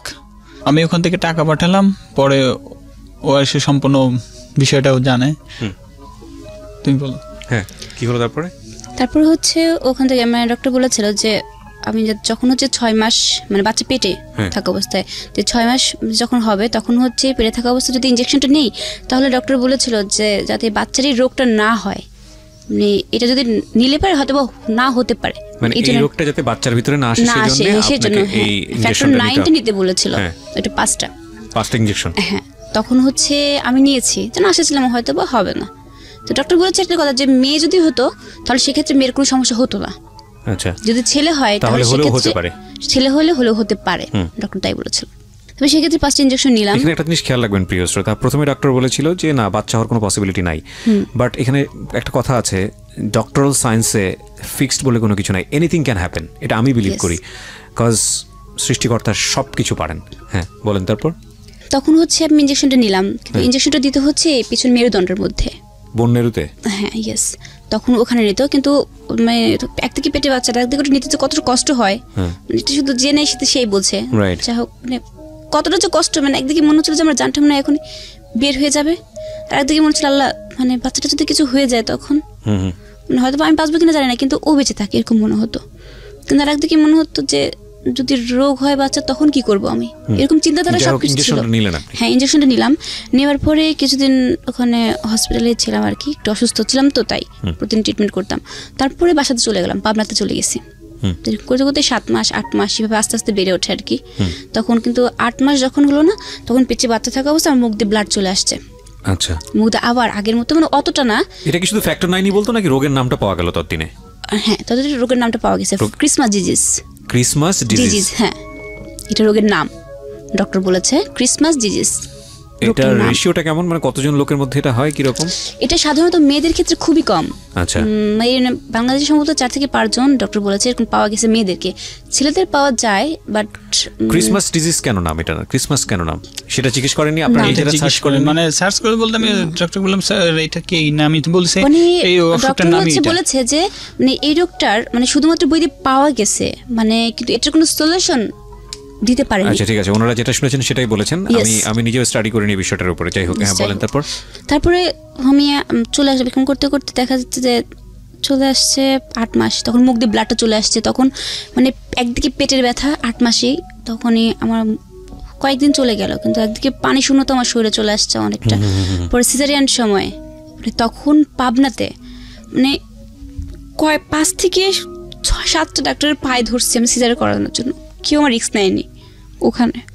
মানে একদিকে ওইদিকে মুখ দিয়ে ব্লাড আসছে কয়েকদিন, প্রচন্ড ব্যথা, 8 মাস বাচ্চা, বাচ্চার পেটে। হ্যাঁ, তখন ওই 8 অবস্থায় মাস। সিজার করার কথা বলছেন? এরকম মানে বাচ্চারা হার্টবিট সব কমে গেছে ভিতরে। ও আচ্ছা, যে কোনো ভাবে হোক মানে ওকে বের করে নিয়ে ওকে আসা, বের সার্ভাইভ করতে করা। হবে, yes। তখন মানে ওখানকার কেউ রিস্ক নেবে না। কত বড় বড় মানে গানি ডক্টরের কাছে গেছে, তারা বলছে যে না, যেহেতু আমার এই প্রবলেমটা আছে, আমার আসলে একটি কি কাটলে রক্ত বন্ধ হবে না, ওকে, শরীর কাটলে 4 ঘন্টা ধরে রক্ত অপারেশন চালানো হয়েছে, ওখানে রক্ত বন্ধই হবে না, এজন্য কেউ রিস্ক নেয় না। ডক্টরের মানে কতবার গেছি এক এক ডক্টরের কাছে, বলে যে না তুমি ঢাকাতে চলে যাও। বাট ঢাকায় যদি আসি সেক্ষেত্রে যে মানে কি হতে পারে, একদিকে স্যারও নেই, স্যার আমেরিকাতে ছিল তখন, স্যার তো কোনো মানে ওটি করে না, স্যার তো হচ্ছে ব্লাড ক্যান্সার বিশেষজ্ঞ, এমনিতেই রাগ hematologist, করছে, এমনিতেই। রেগেছিল বাচ্চা নিতে। বাচ্চা নেওয়াতে রাগ করেছে, হ্যাঁ, বাচ্চা কারণ- কেন রাগ নিয়েছো? হ্যাঁ। বলেছে যে তুমি একটা জিমেটিক, তুমি চাইবে তোমার সন্তানের কোনো কষ্ট হোক বা সে রোগে ভুগুক? ডক্টর তো সেটা চাইবে না। যাই হোক, তারপর কি হলো? যাই হোক, তারপরে ওই অবস্থাতে আমি ওখানে গেলাম, মানে একদিকে পেটের প্রচন্ড ব্যথা, ডক্টরে দেখাচ্ছে ওখানে গানি ডক্টর, তারা বলেছে তুমি ঢাকায় চলে যাও সরাসরি। কিন্তু ওই সময় আমাকে কে দেখবে? আমি ঢাকাতে যদি আসি, এক বাবা ছাড়া কেউ নেই তো এখানে, আমার হাজব্যান্ডের সেরকম অবস্থা নেই, ঢাকাতে আসবে। But তখনও মানে ডক্টর বললাম যে আন্টি প্লিজ মানে হেল্প মি। আন্টি বলছে না আমি পারবো না, বের করে দিল সেখান থেকে। ওখান থেকে তারপরে আবার আরেকটা ক্লিনিকে খোঁজ নিলাম, সেখানেও বলছে যে না করবে না। ওখান থেকে আরেকটা জায়গায় গেলাম, সেখানে বলছে যে তোমার যে অবস্থা, বাই চান্স তোমার যদি কিছু হয় তখন সেই রিস্কটা কে নেবে, আমাকে বোঝাও। ওখান থেকে ডক্টর বলেছে। বা তারপরেও কেউ যখন নাই নিল, তখন আরেকজন ছিল যে উনি অনেক সিনিয়র, ওনাকে বললাম যে ওনার পাটা পর্যন্ত আমি ধরছিলাম তখন, আচ্ছা দেখেন যে করেই হোক আমাকে একটু বাঁচান। ঢাকা যাওয়ার মতো আমি ঢাকাতে যেতে চাচ্ছি না, বা ঢাকাতে গেলে পরে আমার একদিকে ব্যয়বহুল খরচ, তার উপরে একটা লোক নিয়ে আমার দেখার, কে দেখবে আমাকে? তখন উনিও রাজি হয় না, উনিও আমাকে বলছেন আমি পারবো না, তুমি চলে যাও, কারণ তোমার যে অবস্থাটা, কারণ তোমার যদি কিছু হয়ে যায় আমাকে তো একদম জেল, মানে তার কথা কি যে জেলে ঢোকাবে, মানে তোমার পরিবারের লোকজন। তারপর কি করলেন? তখন 3 দিন 4 দিন এভাবে যেতে থাকে, তখন ব্যথা দিন দিন খালি বাড়ছে এরকম, প্রতিদিন রাতে প্রচন্ড ব্যথা, না পেরে এসে লাস্টে ওনার পায়ে পর্যন্ত ধরছে আমি ডক্টরের। পরে রাজি হয়েছে, রাজি হওয়ার পরে এবার ক্লিনিক এগুলো খোঁজা হয়েছে, ক্লিনিকগুলো রিস্ক নেবে না, আমাকে রাখবে না, বলছে ঢাকায় চলে যেতে। পরে নর্মাল একটা ক্লিনিকে গেছি, সেখানে আমার ওটি করা হয়েছে, কিন্তু সেখানের কথা যে যেসব মেডিসিনগুলো ক্লিনিক থেকে দেয়নি, বাইরে থেকে নিয়ে আসা হয়েছে সমস্ত কিছু। তো ওখানেও ওই দিনটায় মানে সিজার করেছে ওখানে, মানে ওনারা রিস্ক নেয়নি এই জন্য যে বলছে যে ওর যে অসুখটা আছে, আমরা যে এখানে মেডিসিন দিব এগুলো আমরা করতে পারবো না, আপনার বাড়িতে কিনতেই হবে। আমি অনেক জায়গায় খোঁজ নেওয়ার পর দেখলাম ঠিক আছে। তারপরে ওখান থেকে যে ওই দিন আমাকে ভর্তি করলো, ভর্তি করার পর তারা বলছে যে আমরা কয়েকটা টেস্ট করব, টেস্টে যদি দেখি যে না ওই রিপোর্টগুলো ভালো আছে তাহলে এখানে রাখবো, না হলে আমি সরি ঢাকাতে চলে যেতে হবে, তারা বলে দিয়েছে। কিন্তু তখন যে আল্লাহকে খালি ডাকছে যে আল্লাহ কী হবে আমি জানি না, তবে আমি যদি বেঁচে থাকি, ওই সময় শুধু আসছে আমার ভাই বোনগুলোর চিন্তা, তখন আমরা চিন্তাটা আসছে না আমার বাচ্চাটার কী হবে, তখন শুধু চিন্তা আসছে আমার ভাই বোনগুলো যেন মানে ভালো থাকে, এটুকু রকম। তার পরবর্তীতে চিন্তা আসছে যে না আমার বাচ্চাটার জন্য বেঁচে থাকে, আমি যেন মরে যাই, মানে তখন অনেক রকম টেনশন আসছে মনের মধ্যে। পরে ওটিতে ঢুকলাম, মানে ডক্টর আমাকে বারবার জিজ্ঞেস করছে যে রিপোর্টগুলো দেওয়ার কথা, ওগুলো নর্মাল আসছে, ভালো আসছে, বলছে যে ঢাকায় যেরকম ছিল তার থেকে অনেকটা ভালো ডক্টর বলেছে, তখন থেকে ওটি করা যাবে। বড় বারবার আমাকে মুখের কথায় বিশ্বাস করছে তারা যে তুমি কি সত্যি ইঞ্জেকশনগুলো নিছিলা? আমি বলছি হ্যাঁ আমি নিয়েছি। এই জন্য বলছে যে যদি না নিয়ে থাকি তাহলে তো আমার রক্ত বন্ধ হবে না শরীরের, তাদের কথা তুমি নিয়েছি? আমি হ্যাঁ আমি নিয়েছি। পর মুহূর্তে তারা বিশ্বাস করলো, মানে ওটি করেছে, তখন আমার সেন্স আছে যে বাচ্চাটা যখন মানে বের করছে কথা বলতে বলতে তখন আমার সেন্স আছে, মানে আমি এটুকু বুঝতে কিন্তু এমনিতে দেখতে পাচ্ছি বাচ্চাটা উঠে যখন কান্না করছে তখন। পরের টুক আমার আর ভালো মনে নাই, তখন শুধু আমার নিঃশ্বাসটা মানে বন্ধ হয়ে যাচ্ছিল, তারপরে নিঃশ্বাসটা বন্ধ হয়ে যাওয়ার পর আর কোনো রেসপন্স হয়নি। তার পরবর্তীতে কি হয়েছে আমার তো মনে নাই। বাচ্চাটা হলো বাচ্চা, হ্যাঁ ছেলে বাচ্চা। আমি অনেক টেনশন কাজ করতেছি, আল্লাহ কি হবে, ওর একদিকে ওর অবস্থা ভালো, আমার বাচ্চাটাকে দেখে নাই, মানে আমি টেনশন করতে শুধু ওকে নিয়ে, শুধু ওকে নিয়ে আমি টেনশন করতে, আল্লাহ কি হবে আমার, ওর কি অবস্থা হবে। পরে যখন বাচ্চাটা আসলে আমাকে সকালে একটু দেখো বাবুকে দেখো, আমি কিচ্ছু ভালো, আমি শুধু বাবুকে একটু দেখে ওর টেনশন করতে 3 ঘন্টা কেটে যাচ্ছে, অপারেশন থেকে বের হচ্ছে না, 4 ঘন্টা একবার ডাক্তার বাড়াইলো কথা, টেনশন কোনো অনেক টেনশন আছে।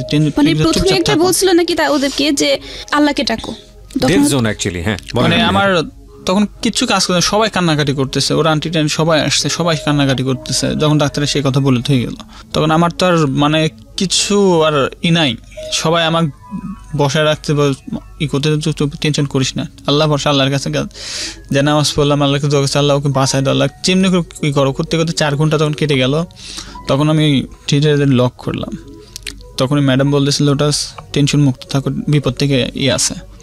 4 ঘন্টা 4.5 ঘন্টা পর ওকে বের করা হলো। 4.5 ঘন্টা পর বের হবার পর ওর পরে দিন মনে হয় রাত কয়টা বেলা, মানে 12টা না 1টার দিকে ওর জ্ঞান ফেরার পর তারপর মানে একটু শান্তি হলো। লাস্টে বাবুর ওখান থেকে বাবুকে নিয়ে যায়, বাবু কোনো রকম তাকায় না, সেন্স নাই বাবু, মানে খাওয়া দাওয়া আছে কোনো সেন্স নাই, উঠতে পারে না, কারণ একদিকে ব্যথা, একদিকে খালি মেডিসিন দেখে। আমি তো বাচ্চাটাকে দেখছি হচ্ছে 2 দিন পরে, মানে আমার তো ইনজেকশন দিয়ে দিয়ে শুধুমাত্র ঘুমায় রাখে, মানে বাবুর কোনো ঠান্ডা কিচ্ছু লাগে নাই, কোনো আল্লাহর মতো কোনই নাই, বাবু কোনো নাই। লাস্টে বল কি করা যায় বাবু, মানে বাচ্চাটাকে মুখ দেখে ওখান থেকে বলতেছে একজন প্লিজ, এরকম চোখ বন্ধ করে আছে, ও তো সারাক্ষণ বাইরে থাকে, চোখ বন্ধ করে আছে, এরকম কোনো কান্নাকাটি নাই, কিছু শুধু এরকম করে থাকে।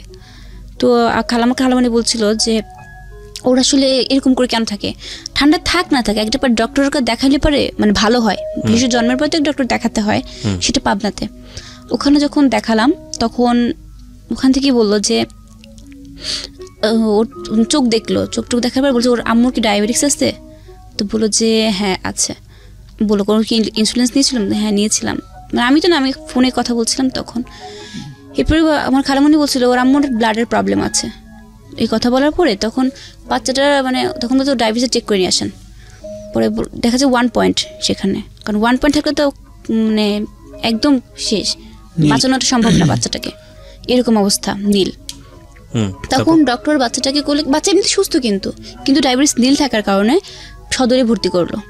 ওখানে 4 দিন, আমার বাচ্চাটা কিন্তু জন্মের পর বুকের দুধ খায়নি, ভর্তি করলো, তারপর ভর্তি করার পরে ওখানে রাখার পরে 4 দিন 5 দিন আমি হসপিটালে 7 দিন ছিলাম। পরে চলে আসছি বাসাতে চলে আসার পরে স্বাভাবিক তো মানে হাঁটতে পারি না, আমি তো হসপিটাল যাইনি, ওরা সবাই ছিল হসপিটাল থেকে, পেটে প্রতিদিন ইঞ্জেকশন দিত ডায়াবেটিসটা তোলার জন্য। পরে ভালো হয়ে গেল আল্লাহর রহমতে, ওখানে ডায়াবেটিসটা ভালো হওয়ার পরে সুস্থ 3 মাস, হ্যাঁ 3 মাসের সময় ডক্টর আমাকে বলেছিল বাচ্চাটাকে চেক আপ করার জন্য, ঢাকায় নিয়ে আসছি। সেখানে তখন আমার অবস্থা একটু বেশি খারাপ ছিল, কারণ একদিকে সিজার করাইছি, তার উপরে ব্লাডের অবস্থা বেশি খারাপ হয়ে গেছে। তখন এখানে যখন আসলাম তখন বললো ডক্টর যে আমি ট্রিটমেন্ট করাচ্ছিলাম, তখন বললো যে তুমি তো এমনিতেই বাঁচার কথা না তোমার, সেখানে তুমি তো নিজের জোর দিয়ে তুমি বেঁচে আছো, যাক আল্লাহর রহমত। তোমার আমার আরেকটা কণিকাতে এখন বর্তমানে মানে প্রবলেম ধরা পড়ছে, না আগে তো একটা তো ছিলই। তারপরে ওর টেস্ট করাতে বললো ডক্টর, ওকে তো বোন মেরু করাবে, কিন্তু ওইটুকু 3 মাসের বাচ্চা তো বোন মেরু করে ডিফিকাল্ট, বাট আমি বলছি না আমি করাবো না, এমনিতেই নর্মালি টেস্ট করানো হলো। নর্মাল টেস্ট করানোর পর ডক্টর বললো যে তুমি মন খারাপ করো না, তোমার যেটা ওরও সেই রোগটাই আছে। এই কথাটা বললো তার, মানে এটা শোনার পরে যে তখন চিন্তা করলাম যে আল্লাহ আমি হয়তো বা একরকম আছি, এটা আমার শিশু সন্তানটা কি দোষ করছে। তখন যদি আল্লাহর কাছে এতটা মানে কাঁদছি যে তুমি আমাকে নিয়ে যাও, ওকে কেন আমার দিলাই বা কেন বলছো এবার, এখন এই অসুখটাই বা দিলা কেন, এখন আমাকে নিয়ে লড়বো নাকি ওকে নিয়ে লড়বো, কাকে নিয়ে কি করবো। বাচ্চার বয়স কত এখন? 6 মাস চলছে, 5 মাস শেষ হয়েছে। 3 মাসে আপনি কি এটা জানতে পারলেন? মাস 3 আগে। হ্যাঁ। তো এটা ডাক্তার আর কি বললো? ডক্টর টেস্ট করার পরে এরপরে আমার অবস্থাটা তো আরো খারাপ হয়ে গেছে আগের তুলনায়। তো ডক্টরের কাছে গেলাম, ডক্টর বললো যে তুমি একমাত্র মানে বাচ্চার কথা বলে ওকে ব্লাড দিতে হবে এরকম, বাট এইভাবে যদি হয় কিন্তু সেক্ষেত্রে ব্লাড দিতে গেলে পারে যে সিমটমগুলো দেখা দেয়, যদি বেবিটাকে নিয়ে আসেন ভিডিও করে, আপনি বলতে থাকেন না, তখন সেক্ষেত্রে ভালো হবে কিনা কোনো নিশ্চয়তা নেই। মানে ওইটুকু বাচ্চা যদি এখন আমি যদি নিতে চাই তখন আমার তো অ্যালার্জি উঠছে, ওইটুকু বাচ্চা যদি কিছু হয় সেই রিস্কটা কে নেবে? ডক্টর তাই বলেছিল। দেখুন ট্রিটমেন্ট তুমি এখানে করতে পারো, না হলে আমি দেশের বাইরে যদি করতে যাই সেক্ষেত্রে ডক্টর বলে যে তুমি এবং তোমার বাচ্চা যদি করতে যাও সেক্ষেত্রে দেশের বাইরে ভালো হবে কিনা শিওর না, বাট ট্রিটমেন্ট করাতে হলে প্রায় 15 থেকে 20 লাখ টাকার প্রয়োজন সেখানে। বাট আমরা তো এমনিতে সাধারণ, আমাদের তো সেরকম সামর্থ্যের মধ্যে আসবেও না কোনো কিছুই না। তো বাচ্চার কোনো ট্রিটমেন্ট শুরু হয়নি এখন পর্যন্ত? না, বাচ্চাটাকে করাতে হলে শুধু ওই যে টেস্ট করাইছি ওই পর্যন্তই। এরপরে গত সপ্তাহে আমি ব্লাড নিয়ে এসেছি।